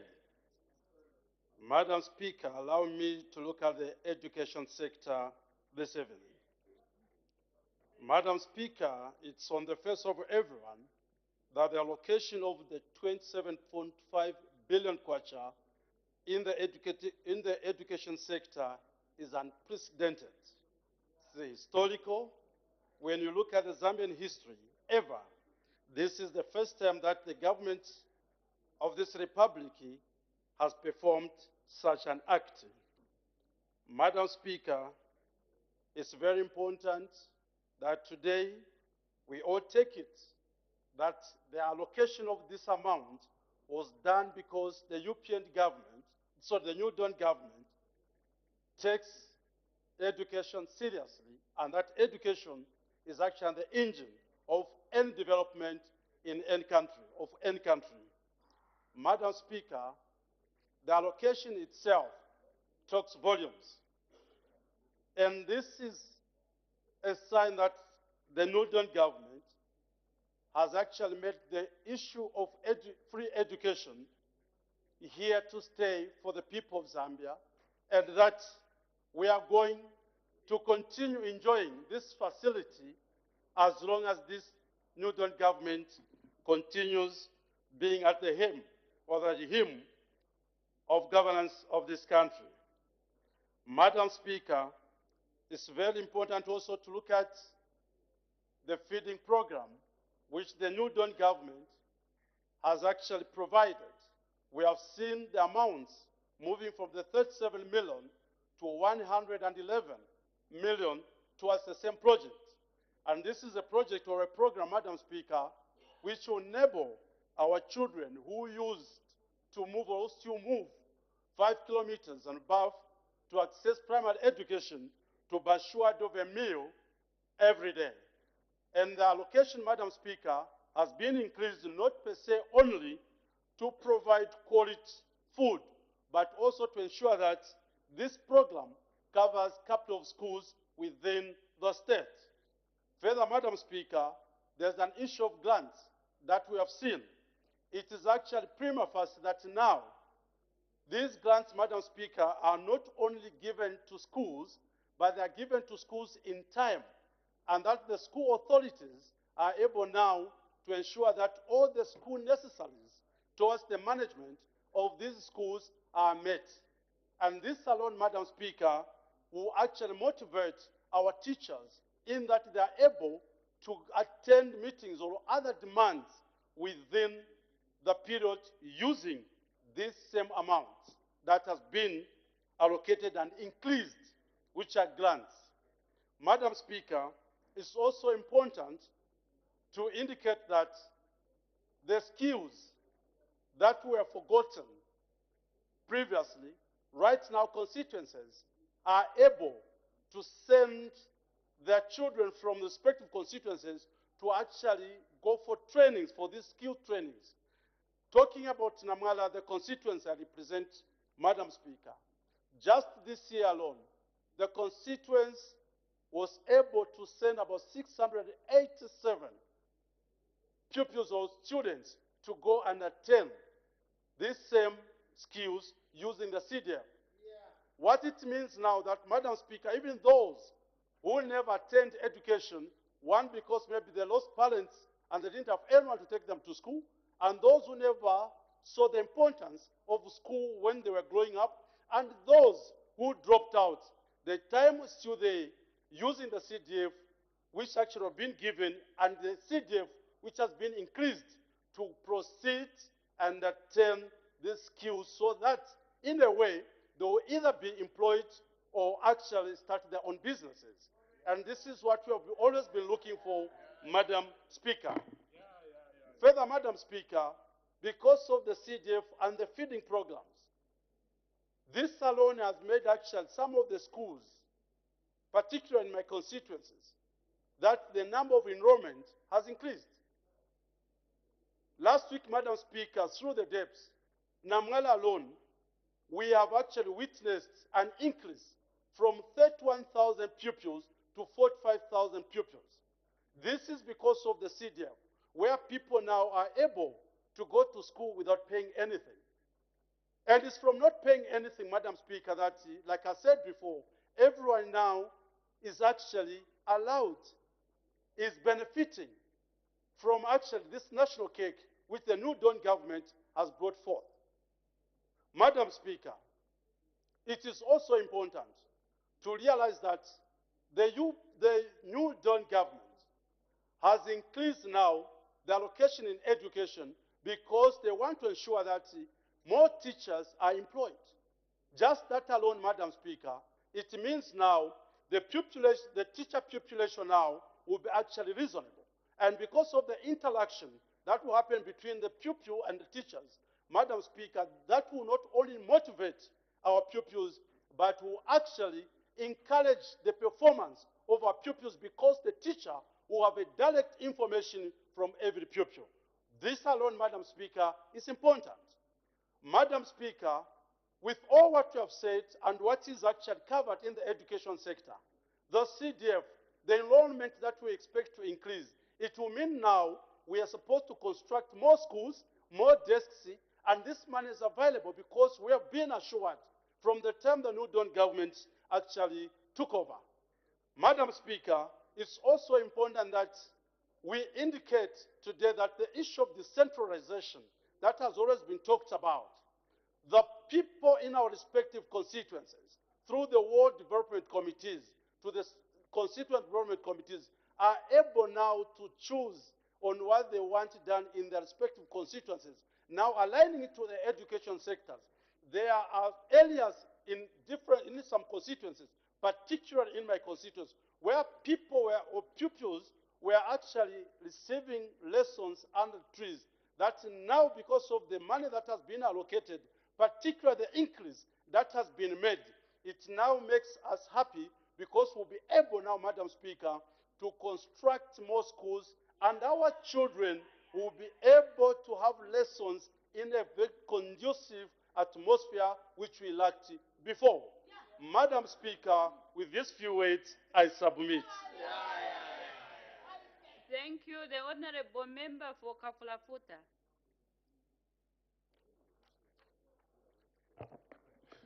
Madam Speaker, I sincerely wish to thank you for this opportunity to air the views of the people of Kafulafuta over the budget speech. To start with, Madam Speaker, the people of Kafulafuta are in full support of this budget speech. And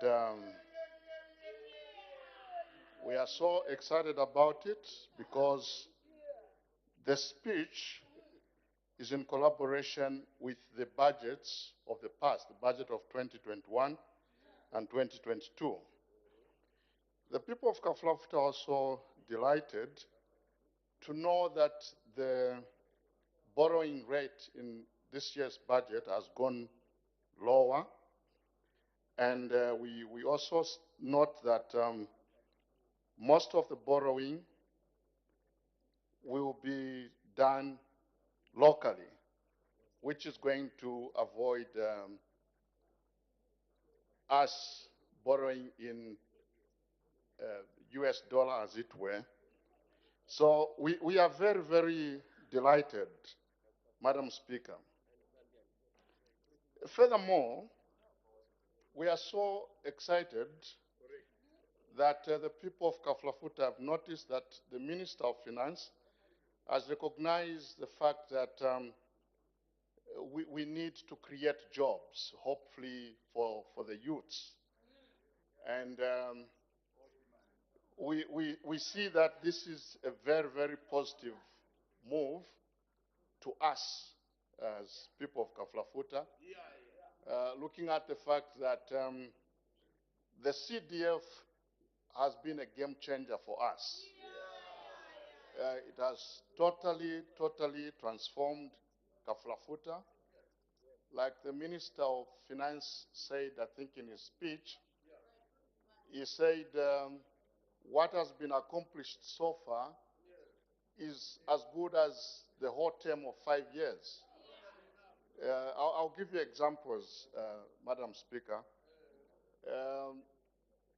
So far, we've had 31 projects, some that are just about to be completed, and this year, the provincial minister will have a hard time to come and commission these projects because before the year ends, we have all these projects to be commissioned. The people of Kaflafuta have one hope, though. This is to do with the CDF. As the minister endeavors to create employment for the youths, Madam Speaker, our wish is the young people that we have trained, those who have acquired skills from different training centers, should have had the priority to access the projects. Actually, the thinking is, as they go into school, we take all their names, their addresses, and all, so that immediately they graduate, they find a school or classrooms waiting for construction. And in my rough estimation, Madam Speaker, I note that maybe 1 by 3 would have 10 young people work on that.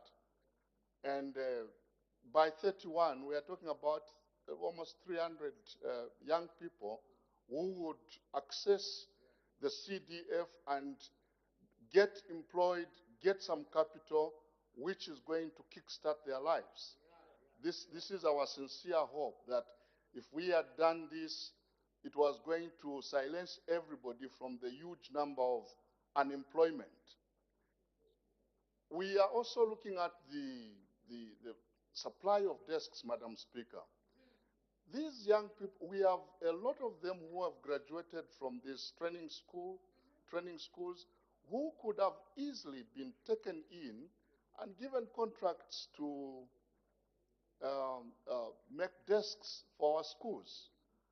We also have other young people that have graduated who did tailoring and design, who we could have said, look, we've got so many pupils going to school now.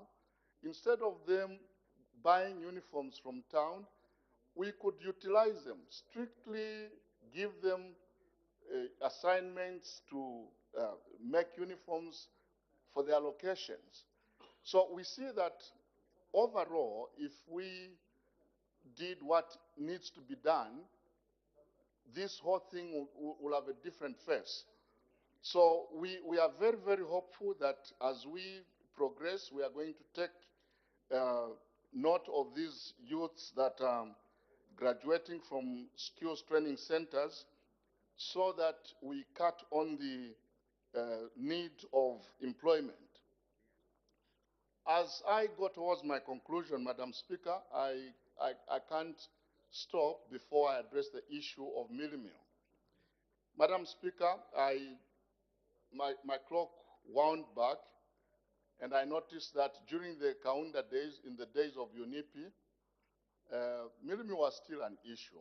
And those of us that were there know that the UNIPI government produced coupons that were used to obtain mealie meal.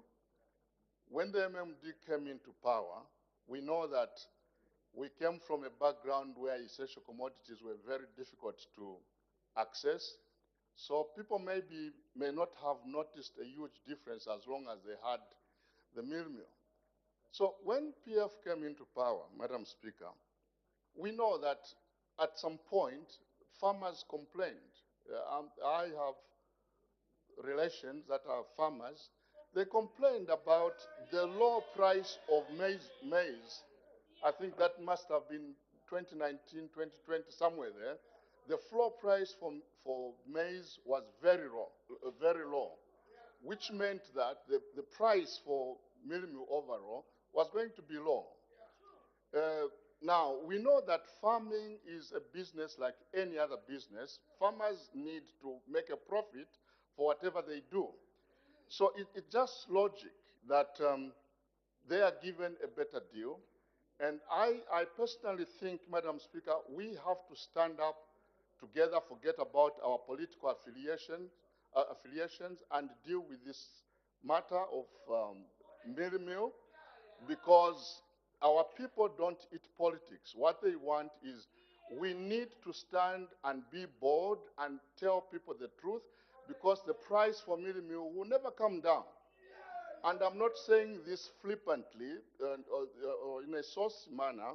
I'm saying this with an honest heart. What we need to encourage our people is to begin to get plots where they can, though living in town, they can go and have, cultivate a piece of land where they can produce something for their home consumption.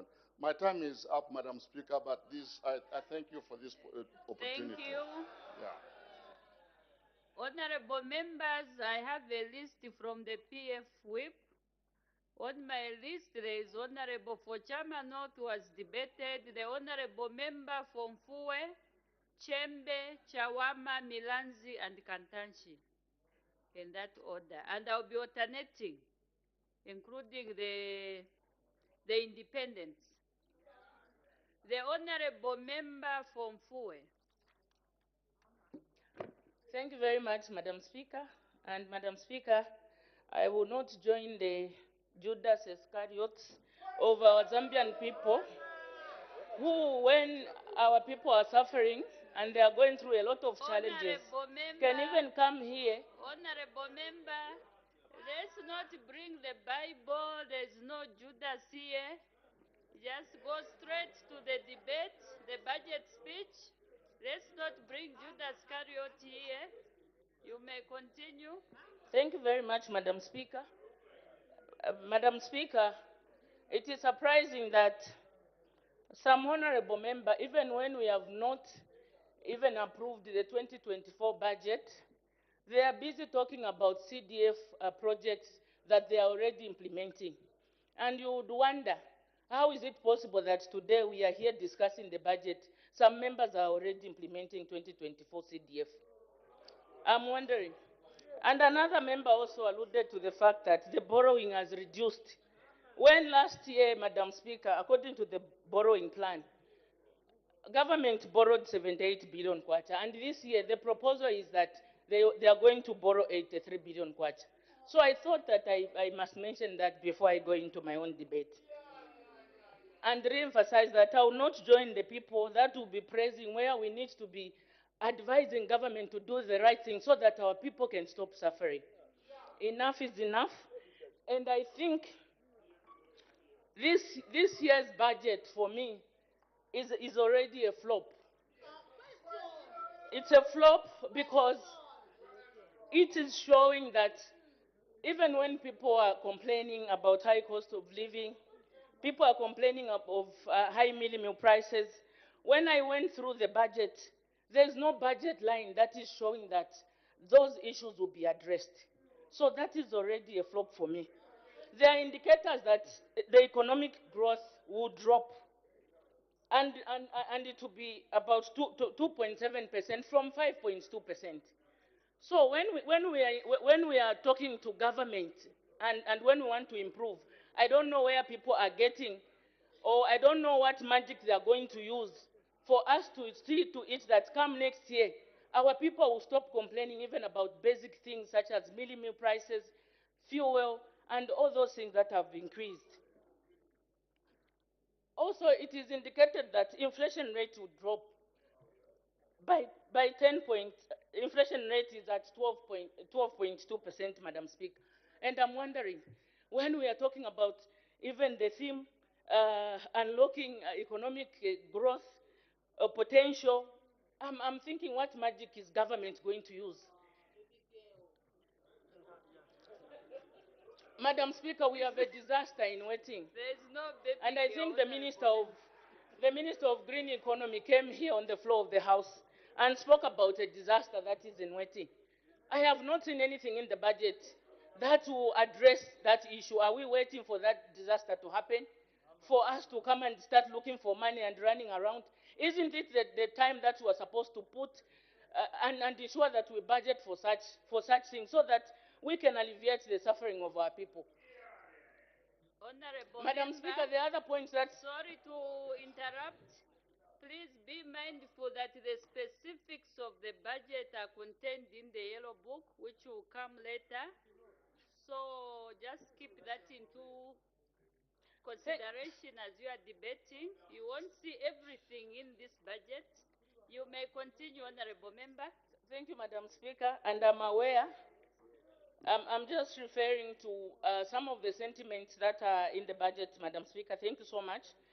And I want to emphasize the fact that even the theme itself, I don't know why we think like this as Zambians, because you cannot come up with a theme that is saying unlocking economic potential when there's nothing that you have put in the budget. When there are no activities that will unlock the potential. We know for a fact that our economic potential lies in our mining sector and agriculture sector as a country, because we cannot talk about technology. We are far much behind. But what have we done?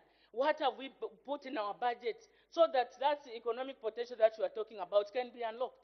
You are just wondering, are we just going to be speaking for the sake of speaking? And I think for me, I want to also advise the UPND government that they must even stop politicking. They must stop telling us people, especially for us the young people, because it feels bad. At the end of the day, this is the third budget, Madam Speaker. In the first budget, there were promissory notes. No, this is going to happen. What have you done for the young people? What is it that you have done in this 2024 budget for the young people? We will continue suffering the same way, and even come next year, it will be the same thing. So for me, I get worried when I see very big words, and that's why I'm so concerned. Today you hear, no, we are empowering the young people, but when you go on the ground, there is no empowerment. Even the same CDF, Madam Speaker, for us as a new district, Lavshmanda district, it's a raw deal. It's a raw deal because in Lavshmanda we had a road, Madam Speaker, a road that was cancelled by the Ministry of Local Government. We begged for that road. For the people of my constituency, Madam Speaker, what we need is a road. We need power. We need towers. Our people, even up to today, they are not connected. But is it anywhere here? For us as Lavshmanda for 2024, we are cut out, and you want us to be praising CDF when you cancelled the road worth 81 million, and when you have not done a road worth 150 something million. Then when you give us a 30 million, you want us to come and praise. I find that very difficult, and especially for my people. I cannot even stand here and praise the government when they have cancelled the road that the people depended on. That road is an economic road, Madam Speaker. Then I come here and praise. What am I praising? I come even and lie that even the projects for 2023 have been done. When there's no money for 2023, we are still waiting for the government to fund. Madam Speaker, this budget is a flop. It's a flop, Madam Speaker. We expected the budget, Madam Speaker, to address serious issues that our people are currently suffering. There are so many challenges at the moment, and most of them are attributed to the high cost of living. Fuel. But what has the government done? They'll come here and lie to you to say, the inflation rate is at 9-point-something%. We have managed to reduce. What does that translate to our people? Nothing at the end of the day. And that's why people are getting frustrated, including even the members on your right, Madam Speaker. Madam Speaker, we are told usually that when you are talking, you must be able to provide solutions. Honorable members, order. Please avoid debating one another. Just focus on the budget speech without involving the other members into your debate. Thank you, Madam Speaker. I'm well guided. Madam Speaker, we have a Ministry of Agriculture, and I think, for lack of a better term, we must call our Ministry of Agriculture as Ministry of FISIP and Livestock. I already, Ministry of FISIP, for example, I highlighted the fact that this is one ministry that... Order, honorable member. Madam Speaker, honorable members, there is too much, the voices are too loud. They are missing out on what the honorable member is saying. Sometimes you can say parliamentary words, but if the voices are too high, I won't get what she's saying. So let's maintain the silence so that we are able to get what the honorable member is trying to say on the floor of the House. Honorable member, you had said something that I missed. May you, about the Minister of Agriculture? I was saying that, Madam Speaker, we should stop calling it as Minister of Agriculture. It should be called Minister of FISIP. For one simple reason.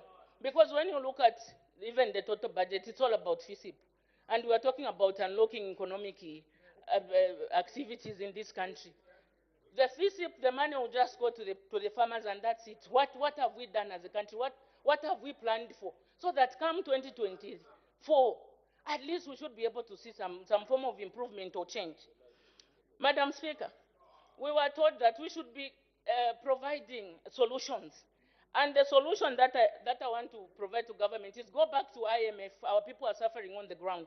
The cost of living is unbearable. Go and renegotiate the conditions so that you can reduce on fuel. Thank you so much. This time around, I'll take another lady from the right, the honorable member for Chikankata, and then the honorable member for Shangombo. Honorable members, I said the honorable member for Shangombo will follow. The honorable member for Chikankata. Thank you, Madam Speaker, for giving me this opportunity to add a voice to this very important motion. Yeah. Madam Speaker, from the outset, I support this pro-poor budget. The only person who will say this budget is not pro-poor is someone who wants free things. Madam Speaker, from the outset, there are no free things in this world. Yeah. If someone is giving you something for free, just know that there's something behind that free thing. Yeah. Madam Speaker, allow me to quote the theme of this budget: unlocking economic potential. In the land of the plenty, this country is still called poor. I don't read that debate. Honorable member who is debating, just a minute. Let's not call each other names. We are all honorable members in this House. The honorable member seated to the honorable member for Mfue.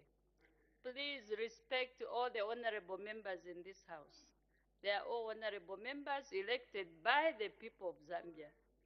So the honorable member for Chikankata, you may continue. Thank you, Madam Speaker. However, they cannot intimidate me. Madam Speaker, in the land of plenty, the country is still called a poor country. In this country, we have vast land, we have fresh water bodies, we have hardworking people, but we never had the leadership that was able to identify the potential of this country. However, under the new Dawn government, we have a team that has identified this potential. This is the reason why they came up with this theme of saying unlocking economic potential. Madam, in the people of Zambia. Madam Speaker, as people of Chikankata who benefited under the New Dawn government, Madam Speaker, I read this budget and I thank the person who came up with the cover page of this budget, because just the pictures will tell you what is inside. Hence, my debate, I'll follow the pictures on the cover page. Madam Speaker, just the first page where our young people are putting the uniform, it's education. Inside this budget, they are talking of continuing with the secondary schools which were stored, and also constructing more schools in this country, meaning that this government understands that education is an equalizer. And when you give someone knowledge, you give them an opportunity to open up the horizon of ideas, to know what they want and what they can do. Madam Speaker, within this secondary school, under the CDF, we have skills training school. Under skills training school, when we send our children using the CDF, when they come back, Madam Speaker, it's a vicious circle. We have the grants under the CDF. Which members of parliament next year should change the strategy? Those same students who are sending to skills training, we should empower them with grants by coming up with workshops, which will be equipped with tools. For instance, those who will be doing carpentry, you buy them tools and open a workshop so that they start working on their own, and they will empower their fellow young people. That's what we call job creation. You don't need a statement within this budget telling you that you are going to employ so many people. It's the activities that will be within this budget that will create employment. Madam Speaker, the last picture of this page, you have the President of the Republic of Zambia, Mr. Hakainde Hichilema, seated on the tractor. What does it mean? It means that in this budget, they have told us that we are going to implement comprehensive support program. This program comes up with a set of who have access to finance, who have extension services, who have irrigation equipment. What does this mean, Madam Speaker? On the other side, we have FISIP. FISIP targets the vulnerable people who will be dealing with food security at household level. While this program is going to deal with the farmers at a high level who will be dealing with mass production.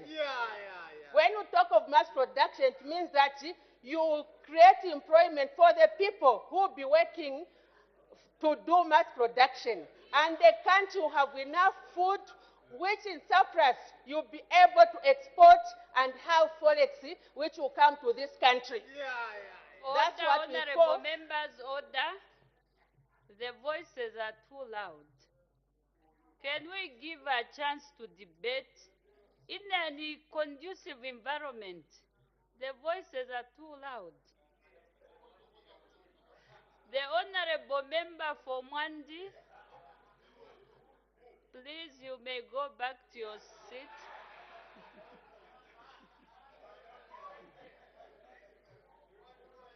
Okay. Okay, you may go back to your seat. Thank you. And the honorable member for Chikankata will continue. Madam Speaker, as alluded earlier on, I said we are going to have two programs running parallel. We have the FISIP to deal with food security at household level. We'll have a comprehensive support program which will be dealing at a higher level, where we'll have mass production that will help this country to develop. Because when we have mass production, there will be job creation, people will be employed, and then we'll have surplus that will export as a country and will bring in forex to add value to the economy of this country. That's what we call development. Madam Speaker, when you go behind this page, there's a picture of graders. This is to do with the public-private partnership. The government has signed a lot of agreement to do with the public-private partnership. We are going to construct roads. A road is a very important infrastructure in the development process of a country. Madam Speaker, where there is a good road, there is development. Every person who would want to drive to see what is at the end of that road. As they are driving, they will identify the potential of that community. For Chikankata, as the people of Chikankata at the moment, we are struggling to develop because we have bad roads. However, under the new Dawn government, we've been given an opportunity under the World Bank Rural Connectivity. They are going to work on the Chikankata-Kasam road. That's a very strategic road in Chikankata. Those who've never been to Chikankata, the highest population of Chikankata is near the mission. But because the road is bad, we don't have a bank, we don't have a filling station. But with the opportunity under the new Dawn government, we can't use CDF. The road has already been given to a contractor under the World Bank Rural Connectivity because we have a working government. The people of Chikankata are proud of this government because it's a listening government. This is a government that wants to share the national cake equally. The only person who criticizes this budget is someone who wants free things. There is no longer tantamen, which you tell people to queue. What we need to do as leaders of this country is to encourage our people to work hard. For any country that have developed in this country, in the world, its people should work hard. When we talk of pro-poor, we are looking at the increment under social protection. The budget, this says 9.7. Social cash transfer is 4.1, meaning we are taking care of the vulnerable people in our society. So what do you want other than this? What we just need to do now is to work hard. The vulnerables has been taken care of by government, and able-bodied people should stand up and work hard, unlike waiting for free things. With this few remarks, Madam Speaker, I support this budget.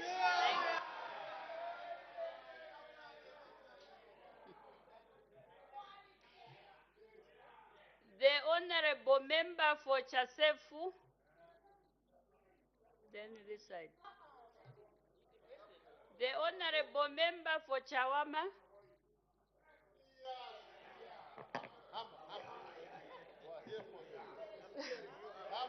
Thank you, Madam Speaker. I'm first of all going to start off by saying that this budget, it needs a lot of work.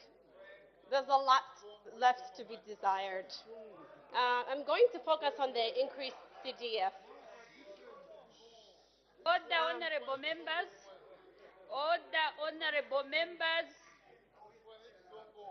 The whip, the PF whip, can we give a chance to debate?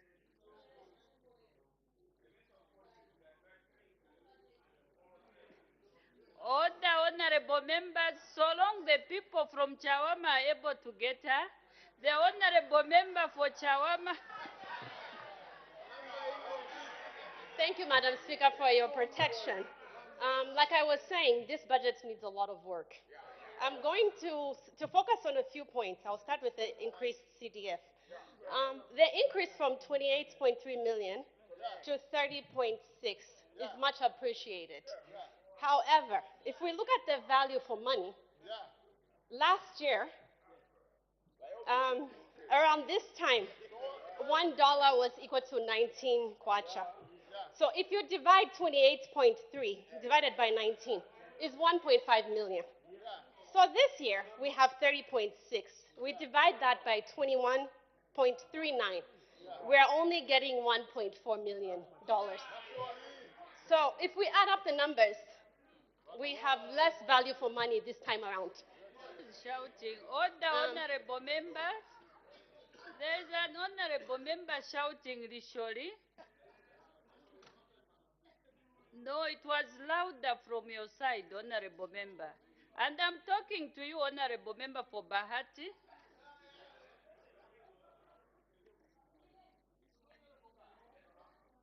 Order, honorable members.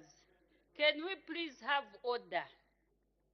There are no thieves in this house. There are only honorable members.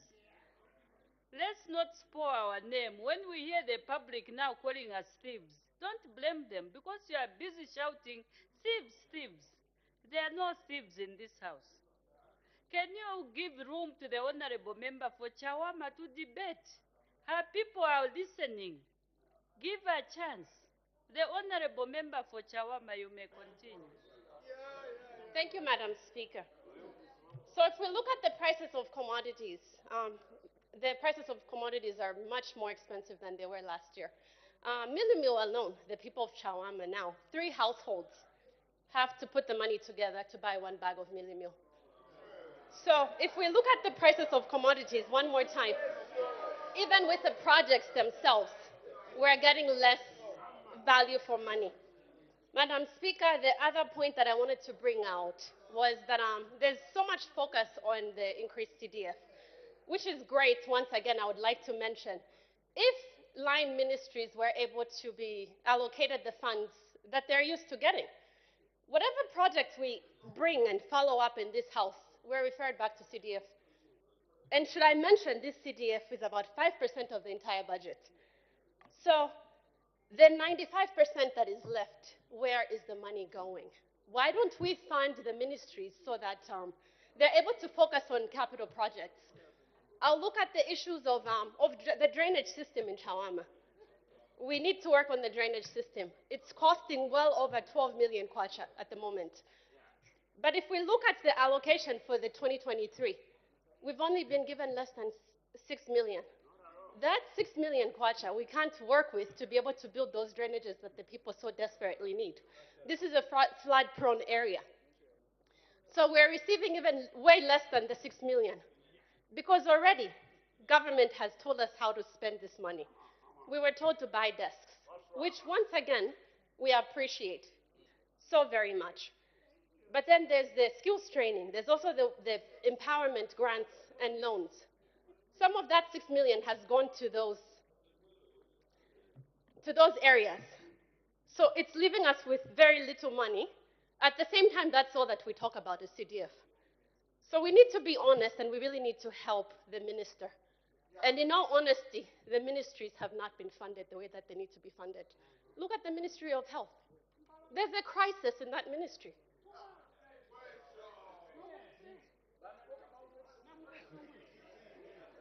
I also want to go to the next area, which is decentralization. I'm going to use the example of the desks. We were told to buy 1 million desks. Once again, it's very commendable. But those 1 million desks that we were told to buy, there's no capacity within the council. If we look at Lusaka City Council, it has 7 constituencies that it has to work with. They're not specialized. Once again, if we're going to decentralize and be successful at this decentralization, it needs to come from central government going down. Goes down to the provinces. From the provinces, it goes down to the districts. That's where the expertise is. The expertise does not sit within Lusaka City Council. In Chawama, this year alone, we were provided some desks. In February, those desks are already breaking down. Because the procurement processes, once again, the expertise would sit within the Ministry of Education, not within Lusaka City Council. So we'll be bringing a motion to help government, because we have to work together in this house.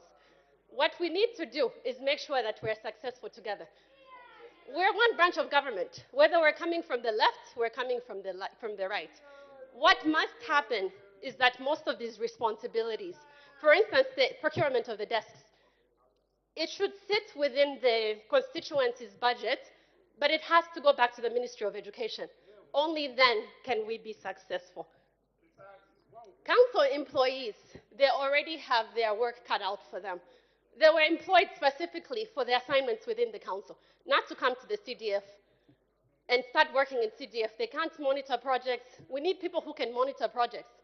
If, for instance, we were building a courthouse, we would need people from the Ministry of Justice to come in with the expertise that they already have. If we continue going with the council employees to do everything and handle this 5% of the budget, we won't be making progress. We will find that at the end of the day, some of the money is being wasted.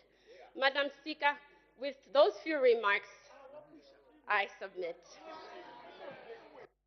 Thank you. The Honorable Member for Shangombo. The Honorable Member for Kabwe Central.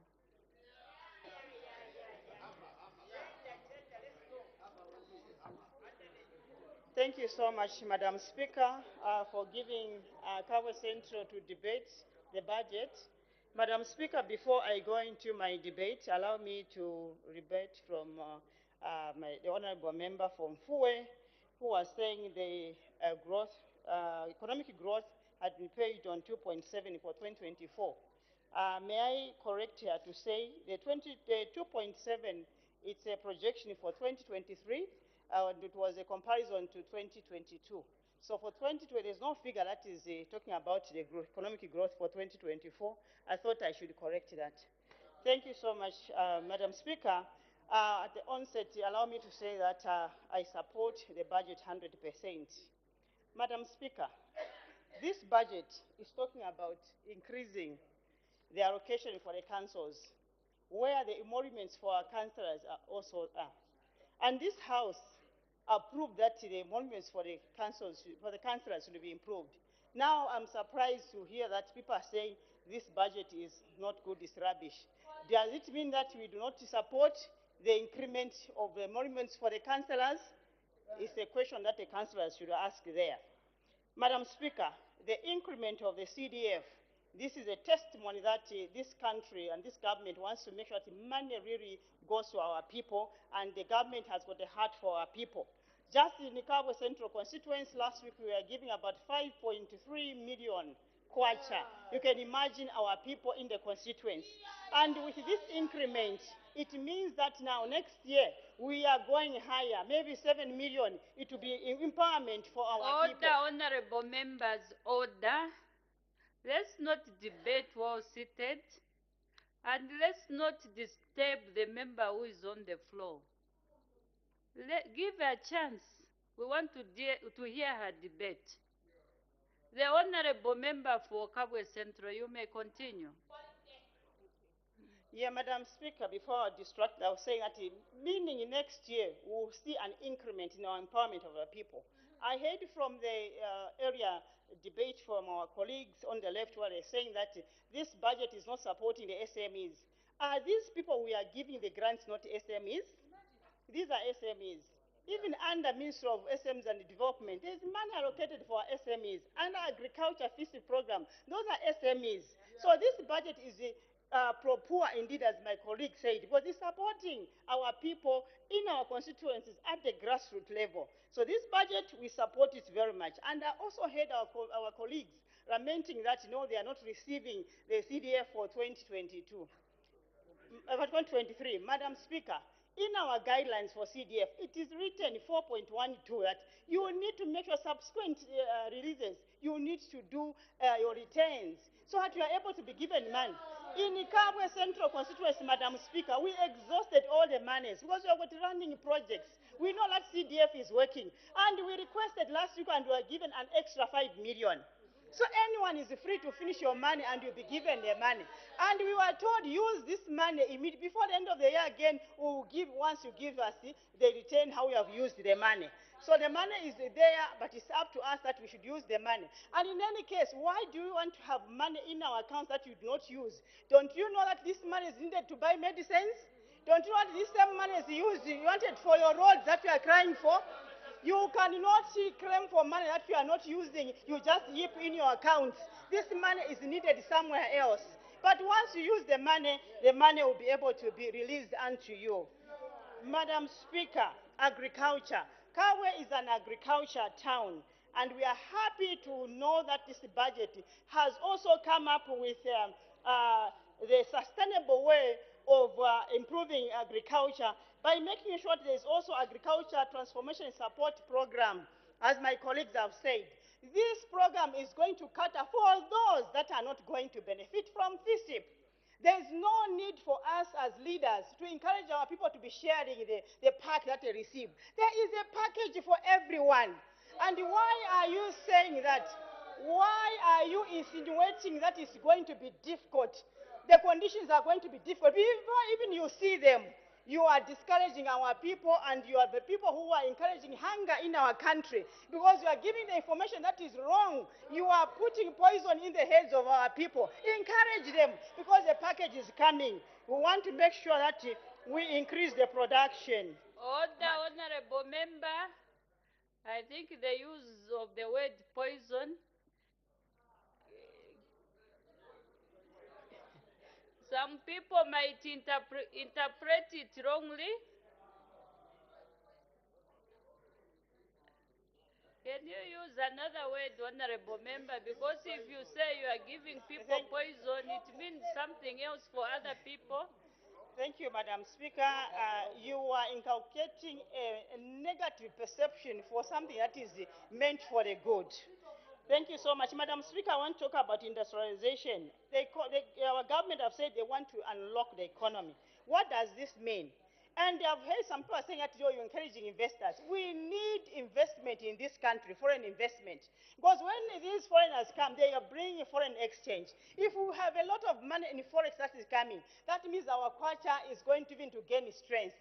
And we are going to have a lot of industries that are going to employ even our people. You can imagine this budget I've talked about the electrical battery industry that we are going to have. Motorcycle assembly, and also in Ikawa, I'm happy because we're going to have a solar plant, and also I just want to ask the government that how I wish even the motorcycle assembly can be done in Ikabwe. I will be very grateful. Madam Speaker, the roads, the bituminous roads, the dual carriageway that we are going to have, Lusaka and dual carriageway. This, as Kabwe, we are going to see 30 kilometers of bituminous roads, which we have not seen for a long time. People of Kabwe are very happy. Apart from the bituminous road they're going to see, there are going to be employment from people, and also under the subcontracting component, our people are going to benefit. Madam Speaker, employment. This budget is very important and very good because we are going to see employment for our teachers and health workers again. You know, if you are rubbishing this, it means you are an enemy to our youth. Because these are people who want the jobs, who want the jobs, who wants to make sure that they have a living at the end of the day. You know, unlike what we saw in the past, there was almost like an employment freeze. We were not seeing these numbers that we are seeing now in UPND. And yes, so this time we are very happy that we are seeing there's continuity in terms of employing our youth. Madam Speaker, before I end, allow me to say that the Zambian people liberated themselves from slavery. Now they're on the right trajectory, on the right road to the promised land. Now, as leaders, it is our duty to make sure that we do not blind them, we do not make them deaf from hearing the right information to develop themselves. We will be judged at that time when it comes. Because we know that this is the right thing, we are saying this is not the right thing. So as leaders, let us be people who love, let us love our people. We want to make sure that the people participate. We do not deny what rightfully belongs to them. Madam Speaker, we support this budget fully. Thank you so much. The honorable member for Chembe. Thank you, Madam Speaker. A lot of members have echoed a lot of voices, including the people out there. These voices include the standard of living, it's not okay, FISIPU is not doing well, etc., etc. Madam Speaker, when we talk of good governance, there is one tenet of good governance, and that is responsiveness. The way you respond to those issues that are being echoed by the people who are being governed is very important. Madam Speaker, when I go to the budget, the financing of the budget, there is domestic financing and external financing. When you analyze all those figures there, Madam Speaker, it is all pointing to borrowing. It is all about borrowing. And the world order is now changing. We need to bring in issues that we need to be self-sustaining in terms of our budgeting. Madam Speaker, the cause of this, I may say it is self-inflicting, because we have got a lot of natural resources that are underutilized. We have got a lot of mineral deposits, like in my constituency, Chembe, that's where Swijilite is. You go to Mapatizia, that's where lithium is. You go to Mpika, there is gold, and many other areas. But this resource is not utilized in order to enhance our self-financing of the budget. Madam Speaker, the mining sector is a key sector to propel self-financing, but we haven't done much in that. Madam Speaker, when you look at the entire borrowing plan, there is nowhere, I don't know why, Madam Speaker, us who are governors, why we like dollars so much. In the borrowing plan, I can't see anywhere where there is a plan for borrowing in terms of technology, that is to do with machinery.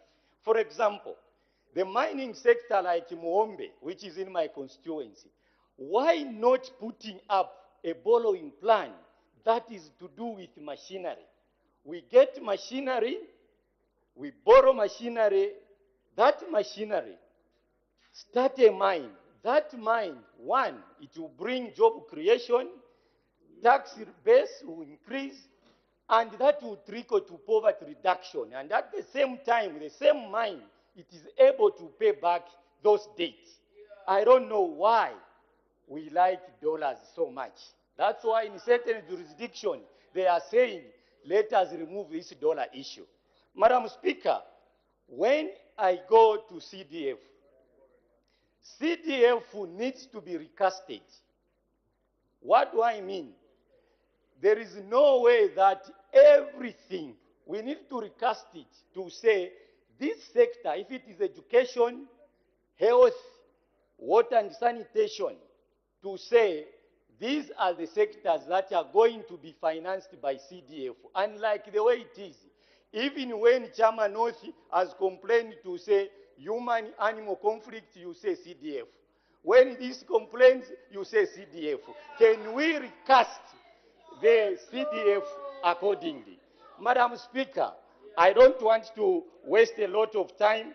Madam Speaker, when you talk of employment, yes, from the first budget 2022-2023, all the focus in terms of employment is to do with the Ministry of Health and the Ministry of Education.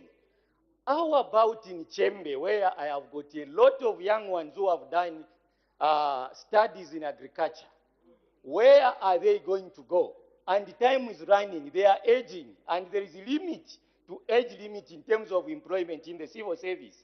Madam Speaker, we need to cluster this employment issue to other avenues like Ministry of Agriculture. You also cluster it even to other ministries like green economy, where even if the minister talks of environmental sustainability, it doesn't even have forest guards in the ministry. So these are issues, Madam Speaker, that we need to look at if Zambia we are to move forward. Madam Speaker, lastly, it is important to understand that economic growth cannot be used as a measure of development. Even if we want to say we are going to score by this much in terms of economic growth, if that economic growth is achieved at the expense of human life, then that economic growth is questionable. Madam Speaker, that's why even when those who are experts in development, they are only two, if not three things that they look at is one, if the standard of living of the people is improving. Number two, if the life expectancy of the people is also improving, then that economic growth is pointing to positive indicators to bring the needed development that is required. Madam Speaker, with those few words, because the people of Chembe, they are not stingy with time, I end there, and thank you, Madam Speaker. The Honorable Member for Kankoyo.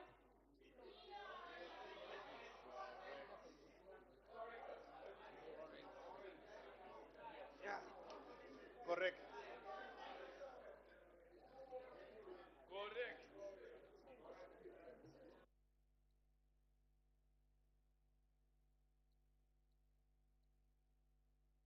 Oh, yes, I thank you very much, Madam Speaker. Madam Speaker, I think a budget speech is a quantitative document, so I would dwell much on referring to a lot of figures from what the minister has proposed. Because when the minister comes to Parliament, it's here to express an interest or an intent or the plan what the government intends to do. So we need to continue. Yeah. We need to continue to compare. Order, honorable members, order. It's not yet time up. I will announce when it's time up. The honorable member for Kankoyo, you may continue. I thank you, Madam Speaker. So for us to appreciate where we are going, Madam Speaker, it's always important to know where we are coming from. So when the Minister of Finance came to Parliament, Madam Speaker, he proposed that in 2024, the government intends to spend 177 billion to spend. Wow.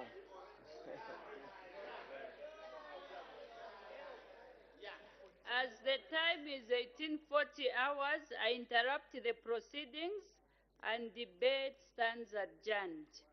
Day for resumption of debate. Tomorrow, Madam Speaker. Order, honorable members. Debate to resume tomorrow. The House is now adjourned.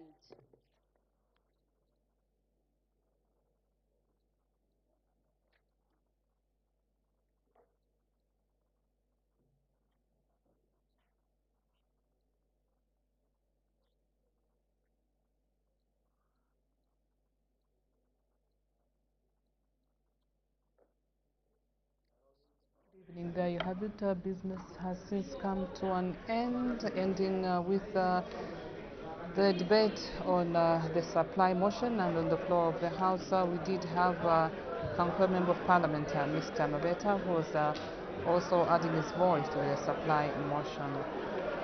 So business started off with a ministerial statement. We did see Madam Speaker permit the Minister of Water Development and Sanitation to make a ministerial statement, and the Honorable Portia did render a ministerial statement.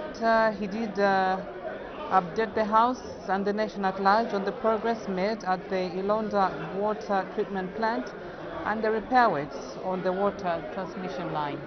And the minister did inform the nation that the repair works were concluded on 29th of September 2023, and that the works were undertaken in 11 days against the initial planned period of 20 days.